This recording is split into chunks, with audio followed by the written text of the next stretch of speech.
Right then, before we begin, let us all remind ourselves how incredibly grateful we should be to have the Dhamma, to be in the presence of the Noble Ones, to be in the presence of the Mahasangha, to have the refuge of the Noble Triple Gem. This is all because of one man's commitment, his dedication, infinite benevolence, compassion towards all sentient beings. Before we begin, let us take a moment to pay homage to He who is magnificent, to He who is unparalleled, unequaled, infinitely merciful, boundlessly compassionate, kind. He who delivered us the path to our own salvation and our deliverance. This is the Supreme Buddha that we pay homage to.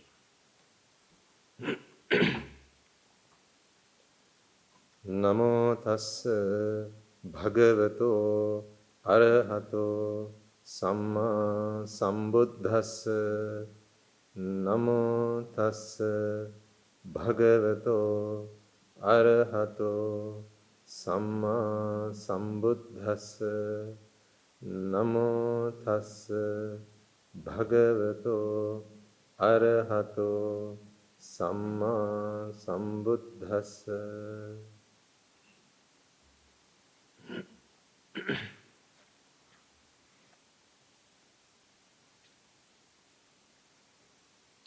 This is the time for your merits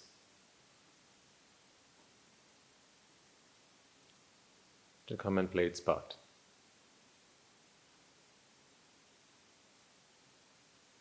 There's really nothing for you or I to do here. We feel that we have a role to play, but that's just a story that we've all told ourselves because it makes living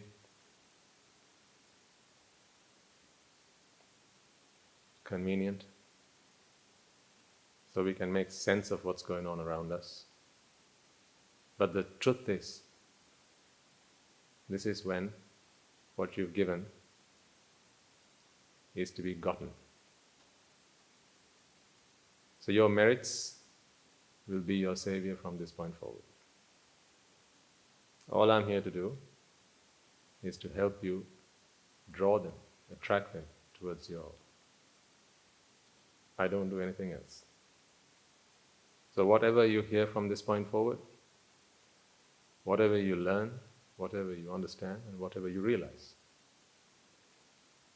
however much you feel relieved, free, exalted, whatever you feel like you have achieved, it is not my doing. This is all your merits. Therefore, have faith in your merits. Remind yourselves of the meritorious deeds that you would have done. Rejoice in them again and again and again, and those merits will save you from here on until the end. I often ask myself,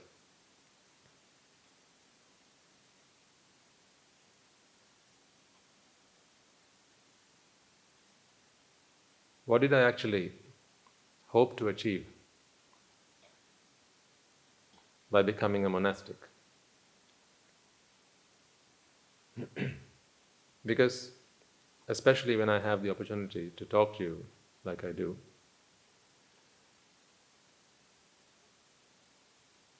I can't help but ponder this question about how does one get closer to achieving their salvation, to achieving their Nibbana. Because after all, that is what you're here for. You've come here and you've said you want to attain Nibbana.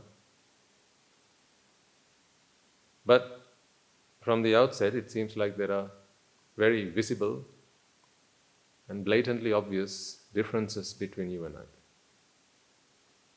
For starters, you tell me that Swami Mahansa, you are a monk. And we are lay people. Clearly the Buddha established the Sangha community, the monastic community, because there must be a necessity, a need. To achieving the salvation, there must be a path that one must follow. And isn't that what the Buddha established this community of the Sangha for? So how, as lay people, are we supposed to be doing this? And then at the same time, whilst you're contemplating this on the one half of your brain, on the other side, you'll be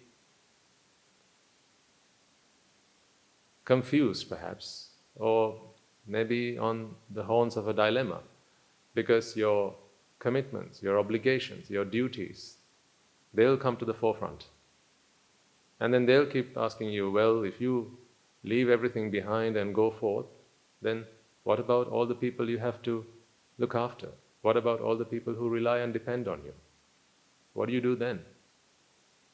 You talk about compassion, you talk about kindness and gentleness and loving kindness to all, but then what about the people you're going to leave behind?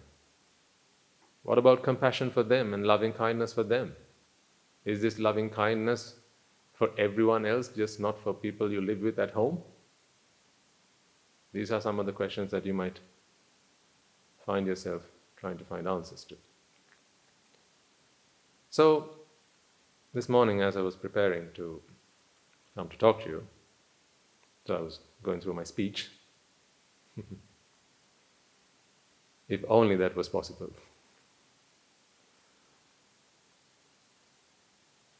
I began to wonder, what is it about layness that is an obstacle to your achieving of Nibbana? Because I can talk to you till the cows come home until monk life, monastic life, and how wonderful and amazing it is. But I know that there will be some among you who will perhaps have maybe, if you'll pardon me saying this, missed the boat on this occasion. There might be among you some who want to do it but can't do it. It could be for health reasons, it could be because of your commitments, and so on. Like I mentioned earlier. The truth is, ladies and gentlemen, it is not really layness that is the distance between you and Nibbana. That is not the distance that you have, which I don't, to Nibbana. It's not your layness.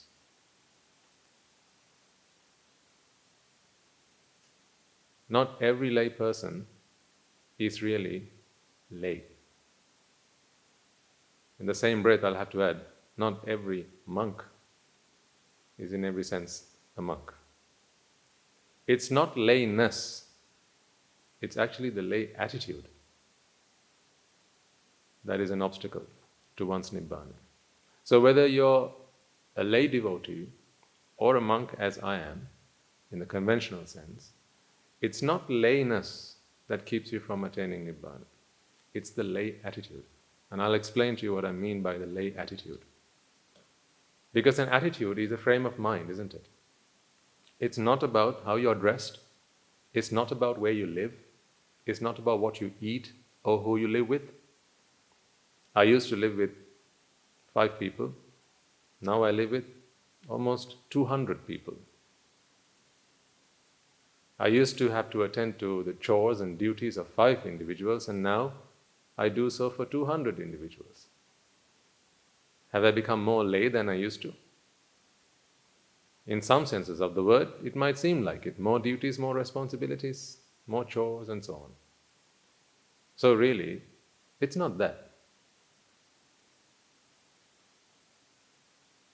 It's an attitude that's a problem here.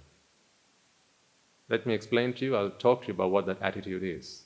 Because then, what I want you to do is to ask yourself, do I have this attitude? If you have this attitude, then it matters not whether you are in white or you are in saffron. There's a long way to go to attain Nibbana. I want to talk to you today a little bit about what that attitude is. What is this lay attitude? You heard the Sinhala expression, gihivata? Yeah? But generally speaking, when you hear these words, gihivata, immediately the thought comes to mind is, this is the life that you live. Waking up in the morning, living as a family, going to work, getting, finding yourself a job, doing your education, getting your promotions, right? Paying the bills, driving the kids to school, bringing them back home, cooking, right? All those things. That is nothing to do with lay attitudes. That's just a lay lifestyle. It's not about a lifestyle. This is about an attitude. As I said, there could be monks who live the lifestyle of a monk, but perhaps their attitudes are very much lay.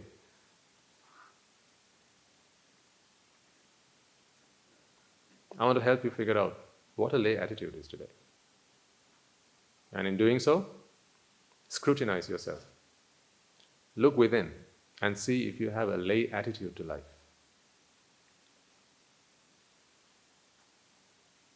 So the opposite of a gihivata is a pavidivata, isn't it?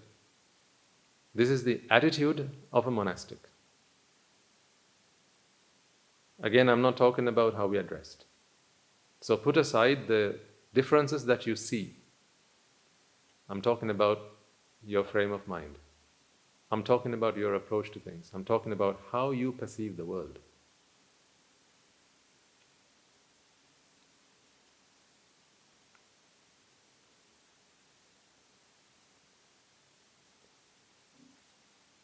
Going through life, you will get to experience all sorts of things. The full breadth and width of the spectrum. As a young person, as an adult, as a male, as a female, as a parent, as a child, whatever your profession might be, you will get to experience life. That is what living is. Life is simply your vipākas. This is what life is. The sights you see, the sounds you hear, the smells you inhale, the tastes, the touch, these are life experiences. You can also wind up a story around all this and say, I met him, I'm going to see him, we are going out for dinner, I'm seeing a friend tonight, I'm going to the movies, I'm going to read a book, I'm going to go on holiday, we are getting together for a drink, a cup of tea, going out for the night, I'm going to go to work, I've got my exams tomorrow. These are stories that you have wound up, but fundamentally, all you have are the things I mentioned earlier. Sights you see, sounds you hear, smells you feel, the taste, the touch, and the thoughts that you have. Agreed? Everything else is a story. Because it makes life livable when you have a story to tell. Rather than say, if you want to say your children visited you yesterday, they came to see you on New Year's Eve, rather than say sights happen, sounds happen, smells happen, taste happen, sight happen, sound happen, smell happened, you can simply say, my children came to see me last night. Isn't that right? Yeah. Living would be hellish. So when things happen to you, when life happens to you, I want you to ask this. I want you to check whether you have a lay attitude to things or whether you have a monastic or a monk's attitude to things. See, the lay attitude to life is based on the principle that anytime when I suffer, anytime when I am vexing, it is always the things on the outside that are to blame for that. This is the lay attitude. And in much the same way, when there are things that make me happy, or when I am happy, it is the things on the outside that make me happy. This is the lay attitude. Now, as you listen to this, I want you to take a walk down memory lane. Go back to the last, for 2 weeks we didn't have the sermon, or 1 week we didn't have the sermon. So 2 weeks you've been away from the shelter of this roof. And I want you to ask yourself, think about some situations in which you took a lay attitude to things. You could have done it, I could have done it. So this is not about what you see. It's about how you responded to things. See if you had a lay attitude to things. Think about if your children, for instance, did they annoy you last week? Did they do things to annoy you? At the workplace, did your colleagues, did they do anything to annoy you? Were you annoyed? Were there things that happened at home or around that bothered you? Perhaps it was your neighbors. Did they party late into the night? You were trying to get some sleep. It kept you up at night. The sound kept you up at night, but the following morning you woke up grumpy. And you were waiting to give them a piece of your mind when you saw them. But you've got to be polite. So instead of saying, "Hi, good morning, how are you?" you just said, "Morning."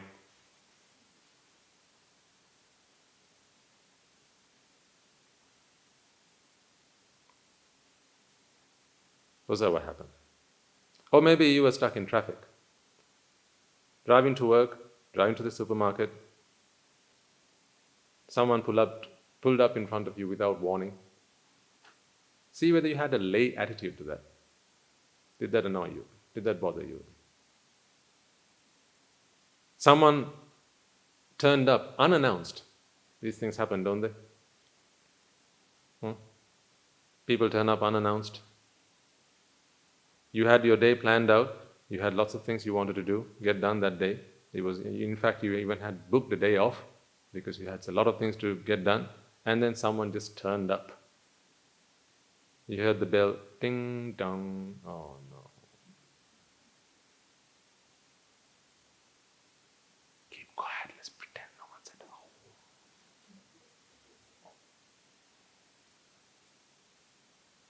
Then you have a little one at home. He screams at the top of his voice, "Someone's at the gate!" Too late. So he said, "Buddha, we are going to pretend that Ammi and Tati are not at home. Because we've got lots of things we need to get done today." Okay? In fact, Tati is not at home, alright? Said Tati. So you know what happens next. So what does he do? He walks up to the gate. The Joneses are here. They say, "Hello." "Hello, young man. How are you?" "I'm wonderful." "Where's your dad?" "Oh, he said he's not at home today."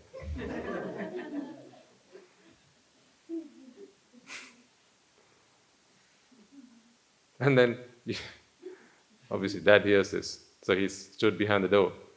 "I was just joking. Did you get a joke? Come on in, come on in. Oh, it's so lovely to see you. Come on in. I'll talk to you later." No playtime today. Right? And that ruined your day. And then after that, you had to wear this smile on your face. The hardest thing to do, wearing a smile on your face when really inside your smile is turned upside down. So that's how the afternoon got wasted. And then when they left, you were like, oh, so glad to see the back of them. These things would have happened. This is what life is, right? Unexpected things happen. You can't always plan how life treats you.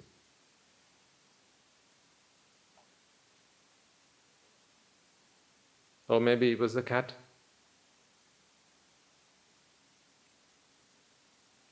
The cat is still learning that the toilet is outside.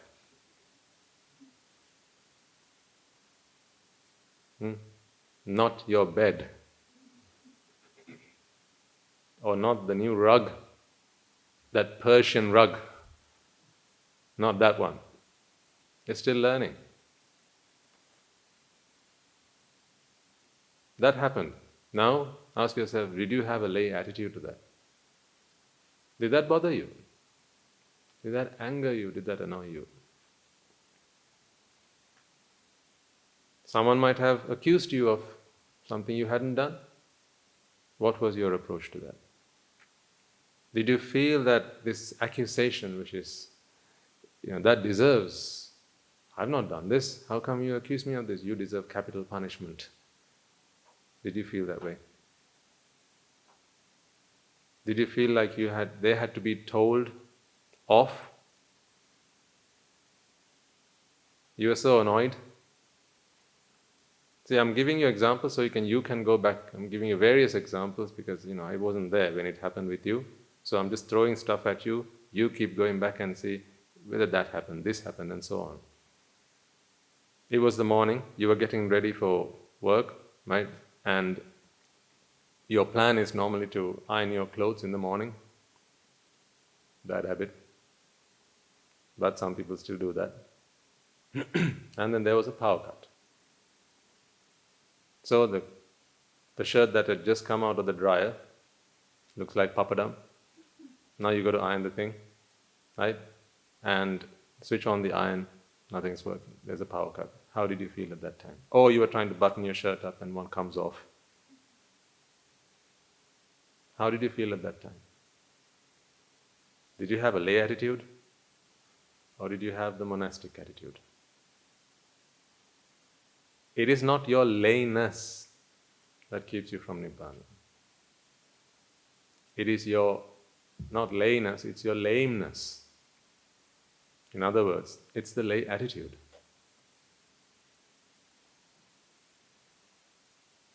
There have been times when people would have borrowed things from you and they keep promising you, I'll give it back, I'll give it back, I'll give it back, right?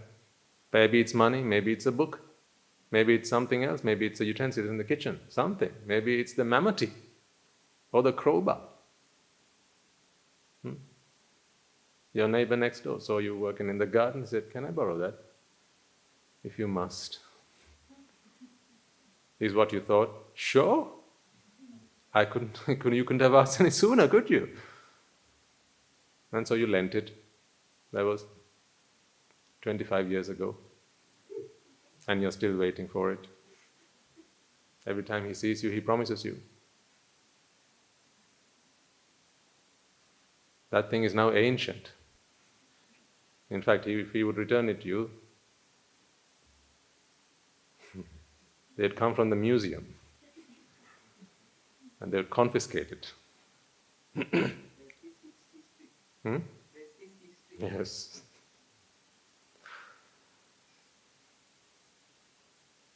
But see, these things happen. Sometimes, as you live together as spouses, right? And things happen, right? You want it red, she wants it green. How does that make you feel? Do you have a lay attitude? It's not having a wife that's the problem. It's your lay attitude that's the problem. It's not being married that keeps you from attaining Nibbana. It's the lay attitude. It's not having children. It's the lay attitude. It's not having all the wealth in the world. In fact, it's not even being the president of the country. I'll further explain this in the three-dimensional view so that you'll be convinced further if you aren't already.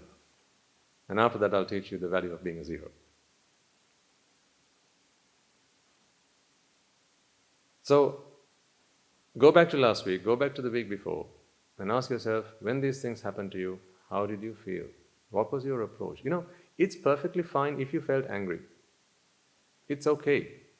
Because that feeling of anger sometimes might be what you feel threatens your path to Nibbana. It is not. It's not the feeling of anger. Because anger is like smoke. It is evidence of the fire beneath. That is the problem.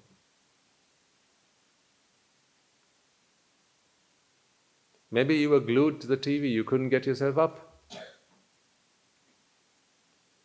You thought, I'm only going to watch for half an hour, I just want to catch up on the news for the day, and you sat down, and then 3 hours later you're still there, you've got lots of other work to do, but you just can't get yourself up.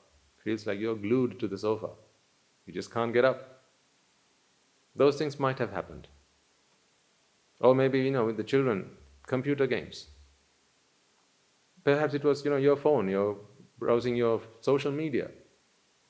I'm sure most of you will have been in this situation where you pick up the thing, right? You go on it just to check a message or send a message to someone, and the damn wall comes up, right? Now, it's designed to hook you in and to keep you there. Excuse me. So one scroll of the thumb, that's it. That's a portal, it absorbs your thumb and then the rest of you.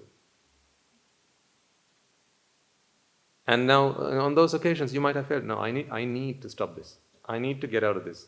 But you can't. You tried. You honestly tried. You did. Sincerely, you tried. But you feel like, right, now I need to put this away. And then the next video comes up. Just this one. And then I'll put it away. And then, soon after that is played, the next one. And then now they have the top comments at the top, right? Right, so those comments are there to lure you in, to find out what else people had to say. Because, it's so curious. People are so curious. They want to know what other people had to say. So one thing led to the other, led to the other, led to the other. And several hours later, you put the phone down, finally exhausted, thinking, why did I waste 3-4 hours of my life? Now how do I get it back? You can't. Now you just have this sour taste of guilt. There's so much work you had to get done. And perhaps you bought that time from someone, or maybe it was at work, or maybe you had to convince someone to give you that time off to do that, and you couldn't do what you had to do because you were glued to your Facebook. These things happen, folks. It is your lay attitude that is a problem in all of these situations. Living with your relations, is that easy? We can talk about that all day long, can't we? It's almost like it's a test from God. Whether you can stand humanity. Because your friends you can choose, but your relations you can't.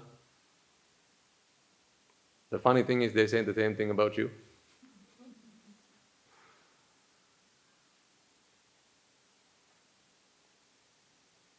When your brother-in-law, your sister-in-law, your mother-in-law, or perhaps maybe it's your brother, maybe it's your cousin, maybe it's your niece, they come over or they ring you and you have to talk to them. Think about those times where they are your visitors or you're their visitors, and you just have to play it out. But there are very subtle things that they say that they know, that they know that it annoys you, but you've got to keep quiet. You shouldn't mention that because you don't want a rift in the family. But that they know that it annoys you. So you both know that it annoys you, but you just keep quiet about it. And then you will have something to retaliate with. So that they know that it annoys you. But the spoken word seems harmless, but only the two of you know what the underlying intention was. Subtle hints. These things just fly like tennis, this side to that side to this side. These are situations you'll find yourself in. See, I mean, there's no end, right? You've got how many years of experience of going through this? Yes, that many. All those years, you've gone through life. If there's one reason, and the only reason why you felt like this lifestyle, how am I ever going to attain Nibbana? Excuse me. It was not the lifestyle, is what I'm here to tell you today. It is not the lifestyle. It's not the way you dress. It's not the places you have to go, the duties you have to fulfill, the responsibilities that you have to fulfill. It's not that, folks. Just because you move to Sudhamini Sugama doesn't mean you're going to get any closer to Nibbana. It's not how it works. In much the same way, just because you become a monk doesn't mean you're going to get any closer to Nibbana. You will, of course, have the presence of Kalyana Mittas, but that in itself is not going to be the deal breaker. The deciding factor is what your attitude is. So let me explain this to you. I'm going to have to use the board for this, and if there are those at the back who struggle to see, then please let me know. I'm going to make use of stuff we've talked about in the past, but hopefully this will help you connect the things we've talked in the past, what aspects are Vipáka, what aspects are karma, how you produce your suffering, how you generate suffering, and what you really need to do to change a lay attitude to a monastic attitude. If you have the right attitude, I'm really not concerned about where you are right now. It's okay, you can be there.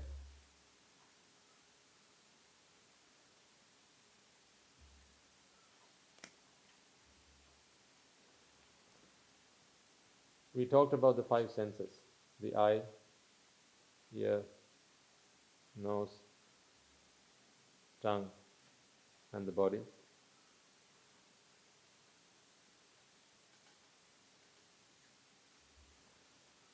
We've talked about the 5 senses. Can you see it from there, sir? These 5 senses are constantly sources that bring you the very Vipákas that you would have once generated. These are the portals which open you to the Vipáka world. If these sense organs didn't exist, you wouldn't have the foggiest idea of what Vipáka is. So it's these 5 sense doors. You can include the mind, which brings you thoughts and memories, but these are the Vipákas. So these are the Vipáka doors, and these Vipáka doors come into contact with the very Vipáka that you would have once generated. And once the two come into contact,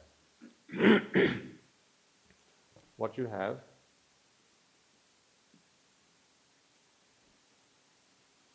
is a chitta.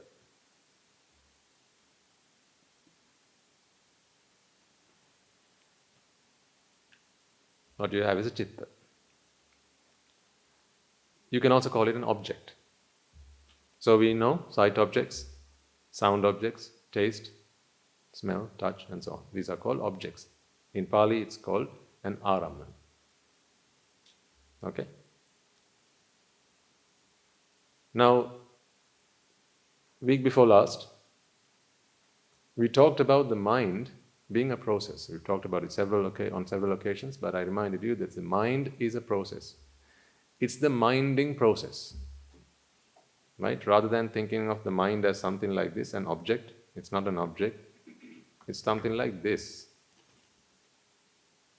What is this? It's a doing thing, right? It's a process. But this is an object. So the mind is a process, it's not an object. Why do we need a process? Well, we need a process to process things. Like your washing machine. Like the washing machine on the inside, there's a process going on. You put your dirty clothes, the water comes in, the soap comes in, right? Fabric softener, whatever, and tumble, wash, twist, turn, and then you get the end product. When objects arrive, these objects have to be perceived. The objects have to be perceived. Perception is a 5-step process. Perception is a 5-step process. So far, I'm explaining to you things you already know. I'll get to the bit that I want to really share with you in just a moment. But this is for those for whom this might be new as well. So this is a 5-step process. I'm going to draw the mind. Imagine this is a tube. Within this tube, so there's a 5-step process, or you can think of like a conveyor belt. Okay? So a conveyor belt or a tube. And this object has to go through this conveyor belt or this tube, and it comes out the other end. Fair enough? Remember, last week, I'll say last week for simplicity. Last time we spoke, I asked you to give me 5 words for Nibbana. You remember? I asked you to give me 5 words for Nibbana. What are they? Rupa, Vedana, Sanya, Sankhara and Vijnana. Yeah? We talked about how Rupa, Vedana, Sanya, Sankhara, Vijnana are really synonymous with Nibbana. Here we are talking about Sopadisesa Nibbana, not Anupadisesa Nibbana. What is Sopadisesa and Anupadisesa Nibbana? Exactly. Sopadisesa Nibbana is the eradication of defilements, or kleshas. Anupadisesa Nibbana is the eradication of, or the passing away of all the 5 aggregates. That's not what we are talking about here. Because for that you don't need to do anything. You're practicing the path, the Noble Eightfold Path, this virtue, these practices, listening to the Dhamma, all of this is for one thing, and that is to achieve Sopadisesa Nibbana, which is the eradication of defilements. So if the eradication of defilements is what we need to do, and not the eradication or the cessation of the 5 aggregates, then would it not be fair to say that the 5 aggregates is another word for Nibbana? There you go. So the 5 aggregates is another word for Nibbana. So imagine you become an Arahant. Hopefully that's not just an imagination. One day it will be a reality. Right? But for now, let's imagine you become an Arahant. What are you at that point? This body, which is again Rupa, and then besides that, mental objects. So that is again Rupa, Vedana, Sanya, Sankhara, and Vijnana. So that is what an Arahant is. And hasn't an Arahant attained Sopadisesa Nibbana? Well, there you go then. Nibbana is Rupa, Vedana, Sanya, Sankhara, Vijnana. Which is why it would be erroneous to think that the cessation of the arising of Rupa, or Vedana, Sanya, Sankhara, or Vijnana is Nibbana. That is when you go to the Arupa. Right? If you at any point feel that Nibbana is the eradication or the suppression of the 5 aggregates, then you're off the track. And you go into the Arupa worlds and you get stuck there for a very long time. But that is not what Nibbana is. Nibbana is the cessation of Raga, Dvesha, Moha. This object needs to go through this pipe while it's processed and then come out the other end. So, arise and pass away. Let's look at the mind process of an Arahant for a second. I'm going to change this to something else so you can better understand. It's just a mental object, that's all. You can think of it as sight object, sound object, whatever, right? Imagine this is a ball.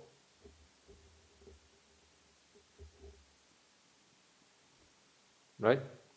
Now, this ball just needs to roll on this belt or through this tube and come out the other end.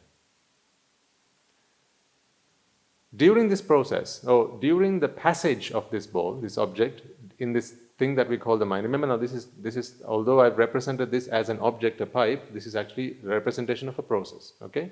There are 5 things that need to happen here.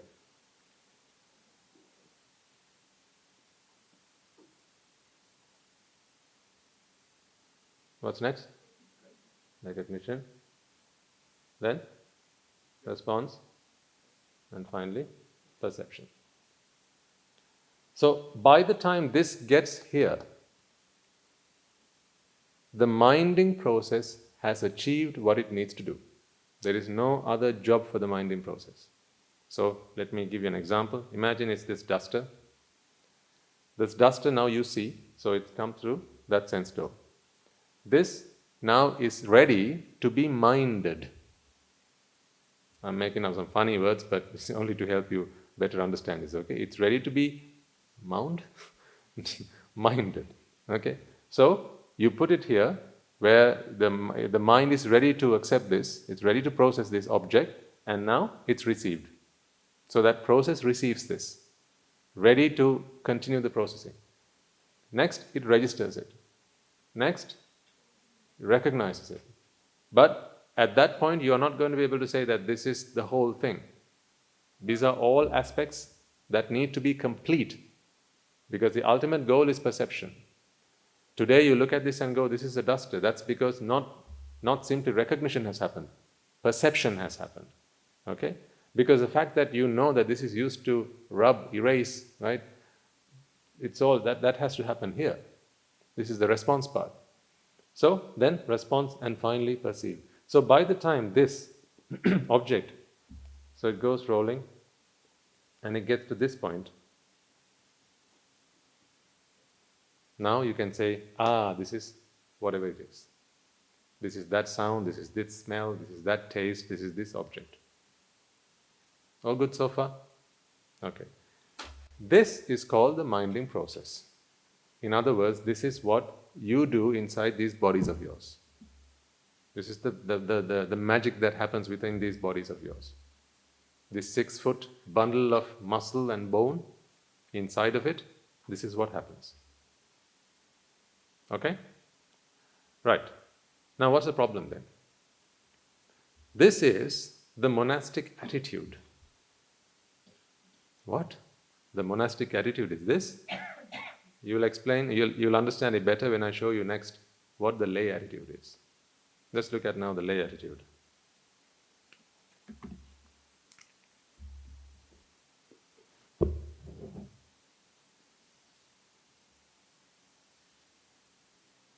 It's the same object.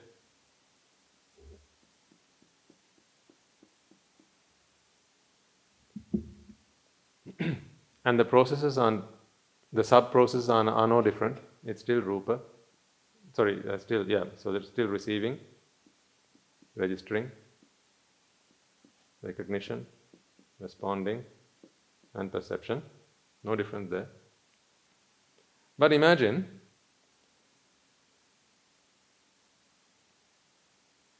at these points,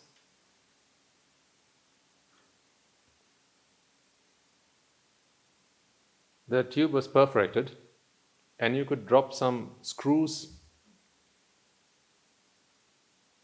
Okay? So you drop the screw like this to some degree, right? And here, all of it. Okay? Here, say halfway. Can you all see this okay? Yeah? Here, again, all the way. Then here, just a tiny bit. Ladies and gentlemen, I present to you the lay attitude. What's going to happen now when this ball comes rolling? Yeah. You are not going to be able to get any further than this point. Yeah. Because it's not free to move. You have set in place a specific obstacle or condition, what we call a vidya, a way, yeah? This is the way I want it. I want it this way. That is a lay attitude. Things in this world have to be this way, my way. So this my way is the lay attitude. So what happens now? This thing cannot pass through. Therefore, whenever this object comes into contact and hits this, it collides with this, how do you feel? Oh yes. That's when you feel anger. That's when you feel vexation. That's when you feel frustration. That's when you feel annoyed. Now I want you to understand how you feel these emotions. This is what's happening. So, what is the typical lay approach? Those with the lay attitude, what is the lay approach? Let's look at the lay approach. You want this to pass, but you're not ready to change. So now what do you have to do? You're going to have to change this. Yeah? You're going to have to change this. So what do? You'll either come up with a way to squeeze this, right, and compress this so that it can pass through here, or you're going to have to change this altogether. I don't want that one. Give me another one. Give me something else. Give me something that fits my way. Give me something that fits my way. I don't like this way. Give me something that fits my way. So now this can pass until it comes to this point. Now it still won't pass from here on. So again, what do you have to do? Either squeeze it further or warp this. And you say, actually, you know what? I don't like round things. Give me square things. Give me square things, because those are the things that can pass through my way. See, before you had the highway. Anything could pass. But now you have it my way. So when you have the my way, things that used to happen on the highway can no longer happen. So now you have to have very specific things in this world that please you. And there are things in this world now that annoy you. So now this can pass. And when that passes, you feel, woohoo. You say, I feel good. Because that passage of that object brings you a feeling of pleasure. Because you are trying to get something to pass through, and the moment when, this is like a lock and key mechanism. You know how the lock works, right? When you slide in the key, the lock is designed to have these, like, they're not screws, but they're more like, what would you say?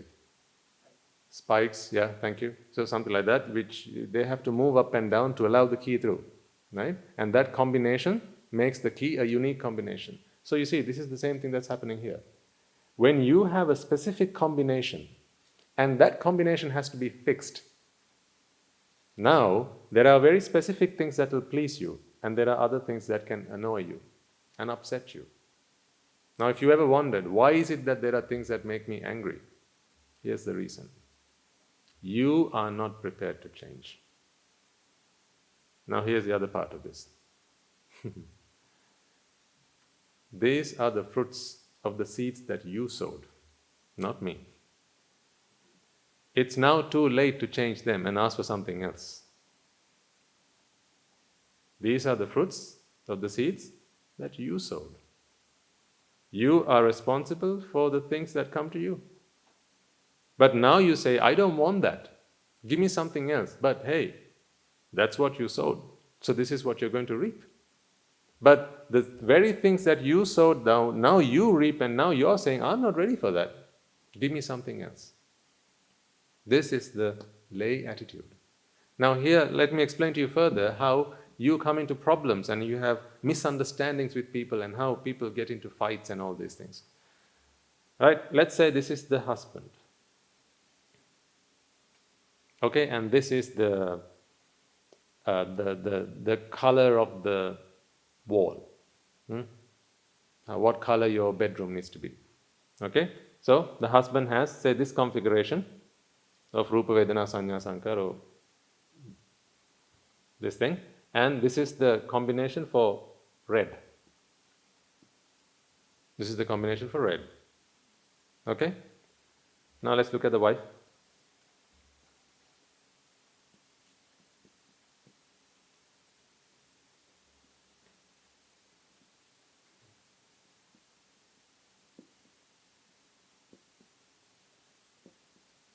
What is she like? Did I hear someone say pink?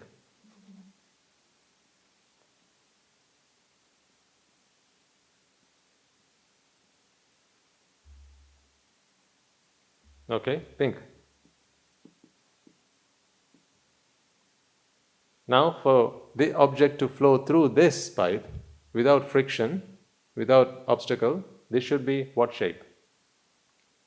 There should be a different kind of shape. So it could possibly, like this will go through first initially, but then after that it should be something else. Maybe it should be this shape. And perhaps this could be a bit longer, right? Or somehow a different shape to this, because this that fit in this is not going to fit here. It's a different shape. Now you could also think of this as, say, so we said the color pink, for instance, okay? And now what happens? When pink is presented to this configuration, there is conflict. I don't like that because that is not my way. When red is presented here, I don't like that. I want it a different way because I have my way. These ways have been set because of the drushti, the exposure, the indoctrinations that they have had over a period of time. Maybe they saw them when they went to their friend's place. Maybe it was a TV advert. Maybe someone said, it looks nice if you painted these walls pink or red or whatever. And whenever they feel that something is good, these screws are dropped to that distance and then they are set. So what is the lay attitude? I'm not prepared to change. Who must change? You must change. What is this person's attitude? I'm not ready to change. You must change. Now, the two people, what happens? Fight. Haven't you heard of stories where these things lead to divorce? Sometimes people divorce because they couldn't decide on whether the toilet seat should be up or down. No, seriously. They couldn't decide on whether the toilet seat should be up or down. So they divorced because of a toilet seat. Till death do us part, they said. They should have said, till we go to the toilet, do us part. Because that's all it took for them to part. What does the Dhamma help you do then? What does the Dhamma help you do? The Dhamma helps you attain Nibbana. How so? Well, you see, what is Nibbana? Rupa Vedana Sanya Sankhara Vijnana. In other words, whatever this is, I accept it. The way it is the best way it could be. I accept it no matter what comes in. You're okay with anything and everything. I don't mean this from a conventional perspective, in the world outside, there are ways in which things ought to be, right? We stop at a traffic light. You can't just say, everything's fine the way it is. You can't say that. When you walk outside, you've got to be dressed. You've got to be dressed appropriately, right? As a monk, I have to shave my head. These are things that have to be done, and that is convention. But those are not reasons for one to be upset inside, in the mind. If the mind is ever upset, if the mind ever feels vexed, it is because you do this inside. If you will accept what I have explained to you, ladies and gentlemen, you will have accepted responsibility for your own happiness and your own suffering. What is the lay attitude? I am fixed. This has to change. Remember, getting two people to agree on one thing is one of the hardest things to do. And besides, even if it's not another person that has to agree with you, there's still nature. There's still nature, right? Nature will have its own way of working, right? And then what happens when nature comes against you? So then how do you work? You don't like it to rain today. Well, tough, it rains. So I don't want it to rain is your configuration. It's the setting that you have for yourself, and it's fixed. You want it to be that way, and it rains. Now, who are you going to discuss whether it's going to rain today or tomorrow or not? Who are you going to debate with? There's no one to debate with, no one to discuss with. You just have to put up with it. So what does the Dhamma help you do then? The Dhamma helps you to unscrew these. Because what will have happened throughout samsara, you have always practiced this dropping the screws and tightening them. Okay? Throughout samsara you will have practiced this, and now is your chance, is your opportunity to start unscrewing them. But initially it's going to be very tough, because it will feel like they are cemented. The Dhamma has the medicine, it has the lubricant. It is the lubricant. Beg your pardon, sir? Yes. Right? It helps to remove the rust. So you start putting bits of Dhamma in here. In fact, you could think of it this way. This pipe, you send the Dhamma as well through this pipe. But what it does is, it starts to attack these points where the screws drop from the surface. And these points are where it has been cemented. So now it starts to eat away into this rust. Right? It starts to become mobile. And now these screws can be adjusted. So now what happens? Whenever the object comes, then they move to allow the object to pass through. So, Rupa, Vedana, Sanya, Sankara, Vijnana, they move to allow the object to pass through. So therefore, any type of object can pass through. That is what the Dhamma does. This is the attitude, the monastic attitude to life. Here you see the lay attitude to life. So whether you're a lay or a monastic doesn't depend and doesn't rely on your lifestyle. It's not your lifestyle that matters. The reason I want to share this with you, and I have shared this with you, is because I want you to contemplate on how you approach things in life. You know, those examples I gave you earlier, right? When things annoy you, right? When you get into difficult situations and people upset you, disappoint you, right? If you feel this mental vexation inside, please understand, it's your problem. It's not that's causing this. Because the same thing passing through someone else's mind will not bother them. And you know now why. Because if they have a different configuration which allows the easy passage of that object, then it doesn't bother them. It in fact makes them happy. But why does it annoy you? Because you have a different configuration. You have a configuration that is not complementary to the object that's passing through. Therefore you suffer. Now who's responsible for your suffering?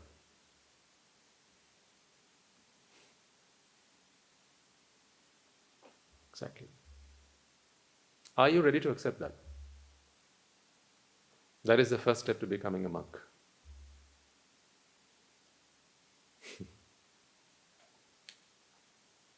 But you'll see some robe bearers from time to time who will get very upset about what other people do or what other things that happen to them, and they might even go and get into fights and shout at other people and accuse and blame and, do all sorts of things that even lay people wouldn't think of doing.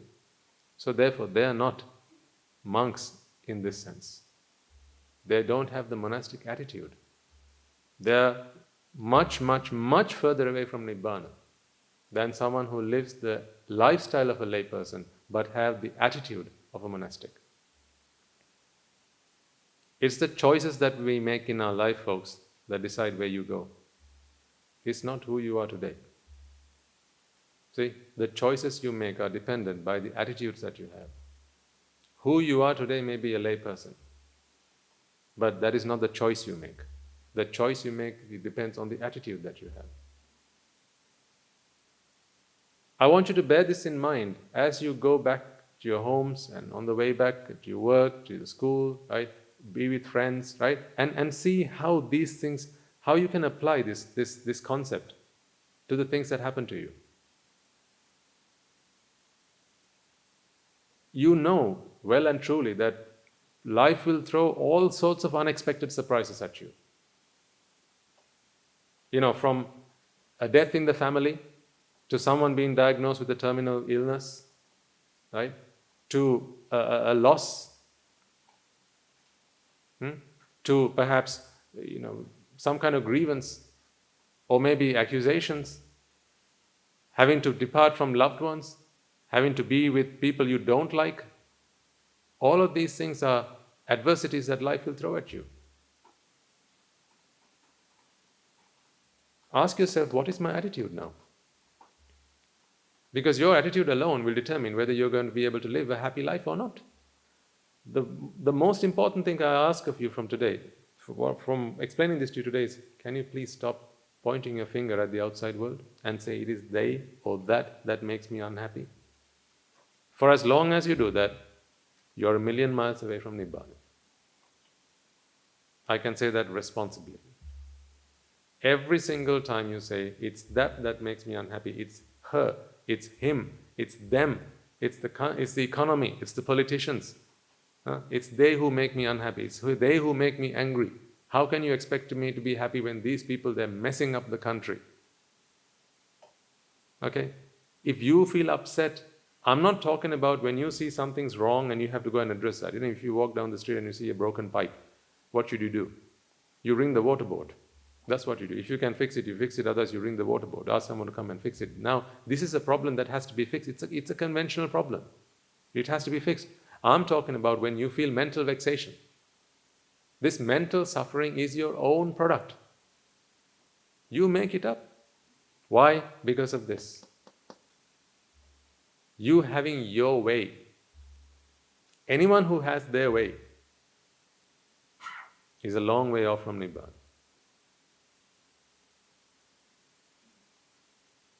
Long way off from Nibbana. Think about it. Now, as I explain this to you, I want you to go into your life and see if there are situations in which this might have happened. So this is time for you to meditate. We don't need to set aside separate time for meditate. As I explain this to you, ask yourself. Remember the last time at work where you were upset with someone? Something annoyed you, something bothered you. Maybe at school, something happened. Someone took something that belongs to you. How did you feel at that time? If you had to wear a frown on your forehead, when you could have worn a crown, why? Because of this. This is when you wear a crown. This is where you wear a frown.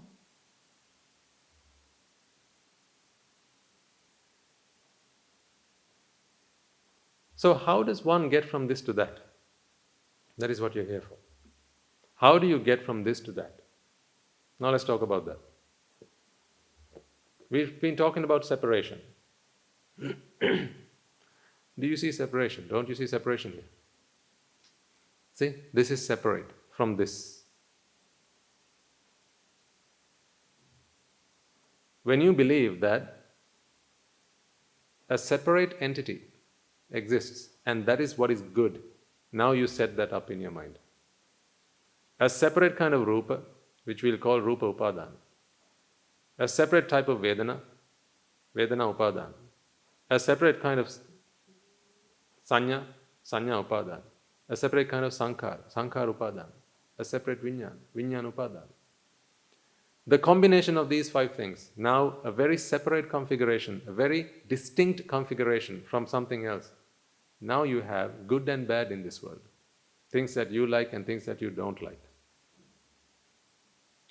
This is the sense of separation. It all happens because you feel separate. You feel you are unique. This is all the making of jati. Right? When jati happens in the mind, and you feel that you are a separate being, a separate person, a separate entity to everybody and everything else, from that point forward, you can't help yourself, you have to see everything else as being separate. And when you start seeing everything as being separate, now there are things that make you happy and there are things that make you unhappy. What are the things that make you happy? You separate this in this configuration, and now when something passes through without obstacle, that's when you say, that's a nice thing, that's a beautiful thing. I like it. That's what happens then. When you have a configuration and things don't pass, they come and collide with your configuration. They collide with your configuration. Now there's friction. That's when you say, I don't like it. It makes me annoyed. It makes me angry. I'm upset. That is because, again, you have something separate to what the real thing is. This is the Vipáka. So the only way to be truly happy, no matter what Vipáka comes, is really to rid the mind of all this and stop screwing yourself over. Once the mind is free of all this, now you see, it simply receives, registers, recognizes, responds, and perceives. But when you have a certain type, a certain kind, a certain way of receiving that you want, that's when you start dropping that screw and saying, right, I only want these kind of rupa. I only want these kind of vedana. I only want these kind of recognition, sanya. These kind of sankara, these kind of vijnana. Now what have you done? You've separated the entire world into two parts, the things that I like and the things that I don't like. So therefore you can no longer enjoy the whole world as it is. You can no longer enjoy all of God's creations.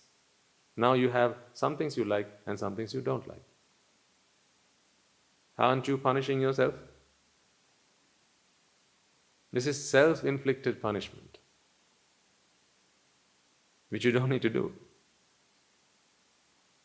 This is the lay attitude. When you expect the outside world to change. So put yourself into these situations. I mean, I'll tell you one thing I do in life, folks. I've done it in my past, but I do it more so now because I understand better and more fully that this is where the problem is. If ever there's something that upsets me, I never walk away from that. But it might have been my behaviors in the past. If there was something that annoyed me, I would walk away from that. Because I don't want to be feeling annoyed, right? No one enjoys that. But now I know that sense, that feeling of annoyment or annoyance, that feeling of annoyance is simply an indicator to me that there's an underlying problem. So I don't walk away from it. The best analogy I can give you is, if you get into a car and you turn on before you switch on the ignition, you switch the key to the on position, right? And then all your indicators come on the dashboard, yeah? And they say, a light comes on and say there's not enough fuel in the car. Then another light comes on and say the indicators aren't working. Another will say that there's not enough pressure in your tires, right? Whatever. And then something go beep, beep, beep, beep, something's wrong, not enough fuel or something. What's the first thing you do when you hear all those things? You plug your ears? Or you remove all the wiring on the dashboard? I don't want to see any of this rubbish. When you go buy a car, do you ask, can you please give me a car that has no indicators on the dashboard? In fact, if it stopped working, what would you do? If your indicators stopped working, not the left-right indicators, the indications on the dashboard, if they stopped working, what would you do? You would go to the garage and you would get them fixed, wouldn't you? If one of the bulbs have gone off, you would get it replaced because you want to know that something's wrong. Isn't it? Best be prepared than be sorry. Yeah? So you want to know what's wrong.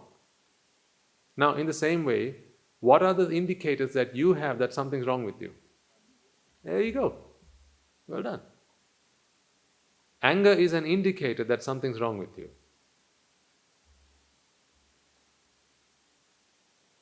Sensual thoughts are indicators that something's wrong with you. Egotistical thoughts are an indicator that something's wrong with you. Your fight should not be with those three things. Your fight should be with the underlying problem, because those are simply the indicators. But oftentimes, I come across people who come and tell me, Swaminatha, I feel like this. I feel angry. I don't want to feel anger. Can you help me? Anger is simply the symptom. This outwardly expression anger is simply the symptom. It's not the problem. The underlying problem is, see, this separation. So what people really tell me is, they want to be like this, but they don't want to feel angry. Again, they are saying, this is my way. Isn't it? So my way, I want to keep my way, right? But I don't want to feel anger, because anger, I don't like that feeling. I don't like it when my heart starts beating faster, and starts sweating, and I don't like that feeling of anger, but I want to keep my way. That is again their way. That's not the way it works. Or if you have sensual feelings, lustful desires, those are not the problems. Those are simply indicators of an underlying problem. That's why, sometimes we get people like young people who come to us and they confess with us about some problems they have. Sometimes it might be their addictions to maybe pornography. But what we don't tell them that these are dirty thoughts. We don't tell them that. That's nonsense. What's dirty is the fact that the mind has a separated configuration. In their minds, they have this is good. Therefore, anything that passes through that, they'll say is lovely, is nice, it's good looking, wonderful. And anything that comes into conflict with that, any friction, and they'll say that's bad, that's dirty, that's ugly, that I don't like. So, which one is good? This setting or this setting? Which one's the right setting? They're both wrong. Because either way, you'll either be disappointed, so there'll either be pleasure, or there'll be pain. Neither of these settings are right. This is the one that's right. Because here, there is no setting per se. Anything that comes can pass. There is no room for vexation here, therefore there's no room for pleasure here. It is what it is. Completely and fully open to Vipáka. Whatever the Vipáka is, ready to accept it. So, what is the homework now? You understand this concept. If you have understood this concept, I want you to start thinking about the problems that you have through this model. Okay? While you're here, there may be few occasions you can do this, but as you go home, after you go home, right, there'll be lots of potential situations into which you can apply this. Even as I speak, hopefully you are thinking about some. I could do it here, I could do it there, I could do it there, right? I see. Whenever you feel a vexation, I want you to start to think about why it might be. Is it this to blame, or is it my setting, my configuration, my separate setting that is to blame?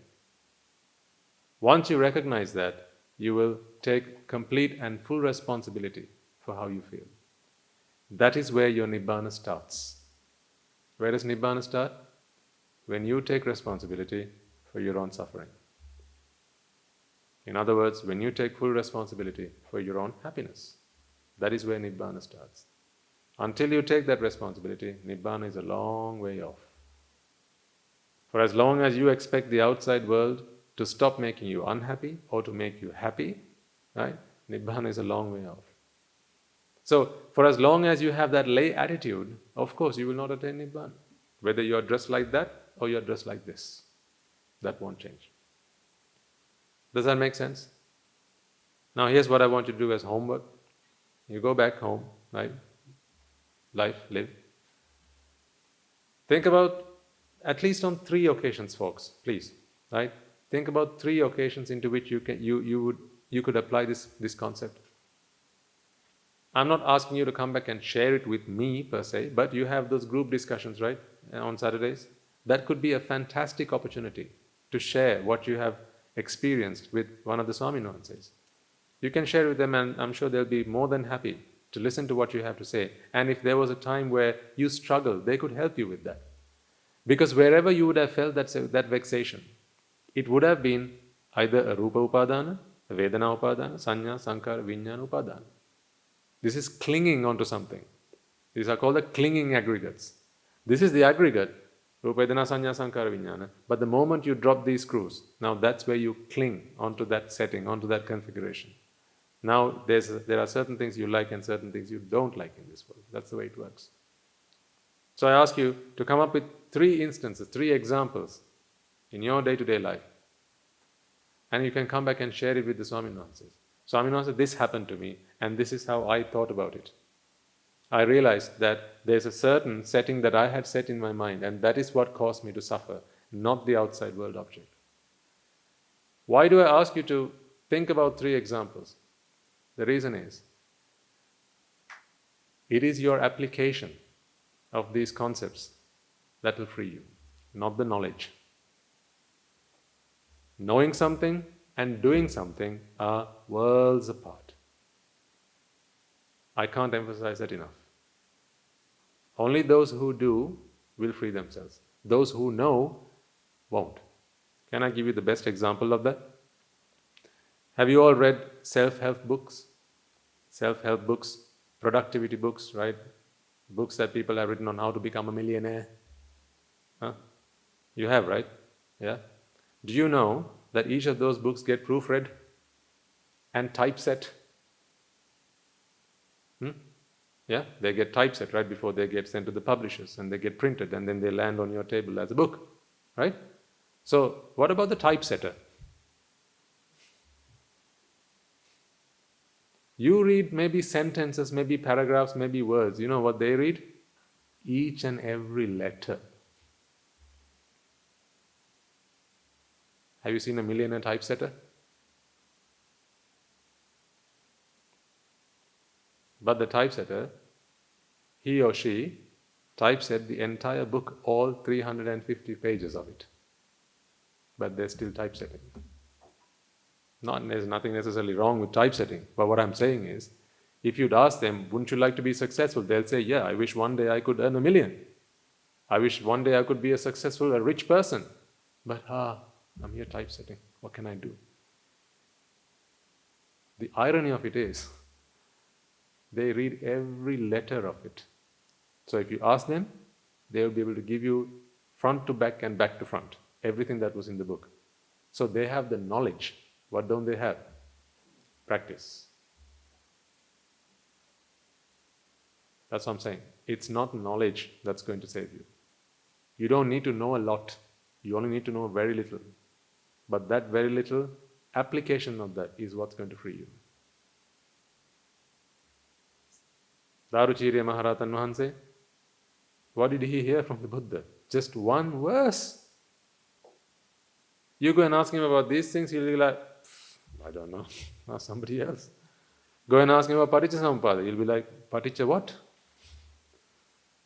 He won't know.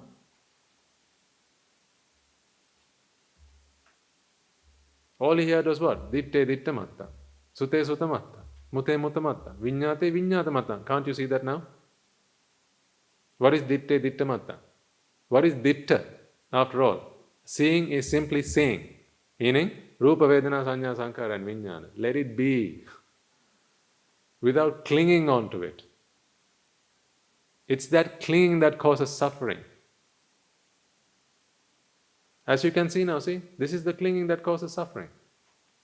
So, when Daruchirya heard the Buddha say this out loud, his wisdom was so sharp, his wisdom was so sharp, he was immediately able to contemplate and comprehend this truth.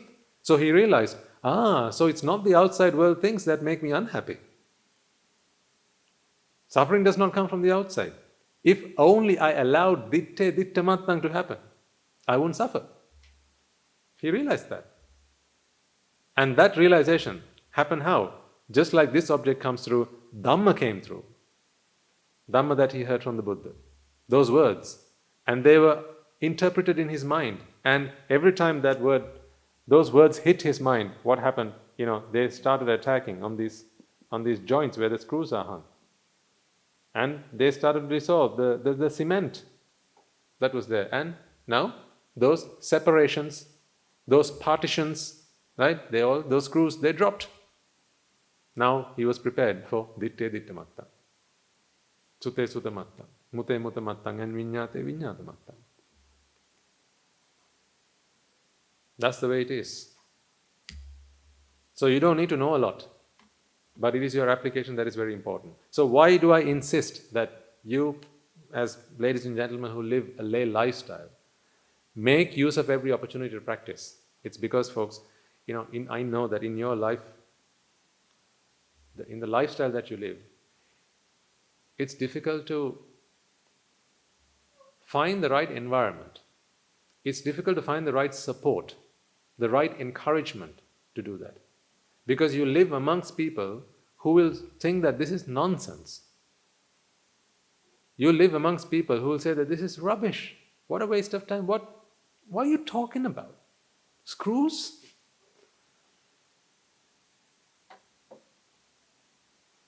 All they'll be interested in is, if this doesn't work, change it, flatten it, elongate it, crush it, swap it. That's what they'll say. But I'm telling you, that's not what you need to do. Let what is out there, let it be. Let the world be. You change. You're the one who needs to change. But that's very difficult to do for them because they don't know how to do it. Because they don't understand anicca dukkha anatta and its application on rupa vedana sanya sankhara vijnana. So how is the knowledge of anicca dukkha anatta helping you here? Let's just spend a few minutes talking about that. Why do you drop these screws down here? Because you don't understand that rupa is in fact anicca. Because you believe, you feel that this static configuration, this fixed, this separate configuration, this condition is what brings you happiness. Meaning, nicca, this fixed nature, is a cause for sukha or happiness. And therefore, you keep and you maintain this separate being, this separate setting, this separate configuration. You keep that in the hope that it's forever going to bring you happiness. But what does anicca do? The understanding, the knowledge of anicca teaches you, no, that's not how it's supposed to be. These things simply change all the time. They're not fixed entities. They're simply energies, as we talked about last week. It's not fixed. It doesn't have to be fixed. And this setting, this separate setting, this fixed configuration is causative of dukkha, which is what's happening here. It is causative of dukkha. And once you understand that, now anicca, dukkha and anatta. Therefore, you go from a fixed setting, a separate setting, to one where, now I understand that, understood it now. It is that setting itself, these drop-in of the screws themselves, that has caused me suffering so far. So once I get rid of that, now anything can go. Anything is acceptable. Anything flows. I'm happy with anything. Right. Let me talk to you about the value of a zero before I run out of time. So, 3 examples, okay? That's your homework. Is 3 enough? At least 3.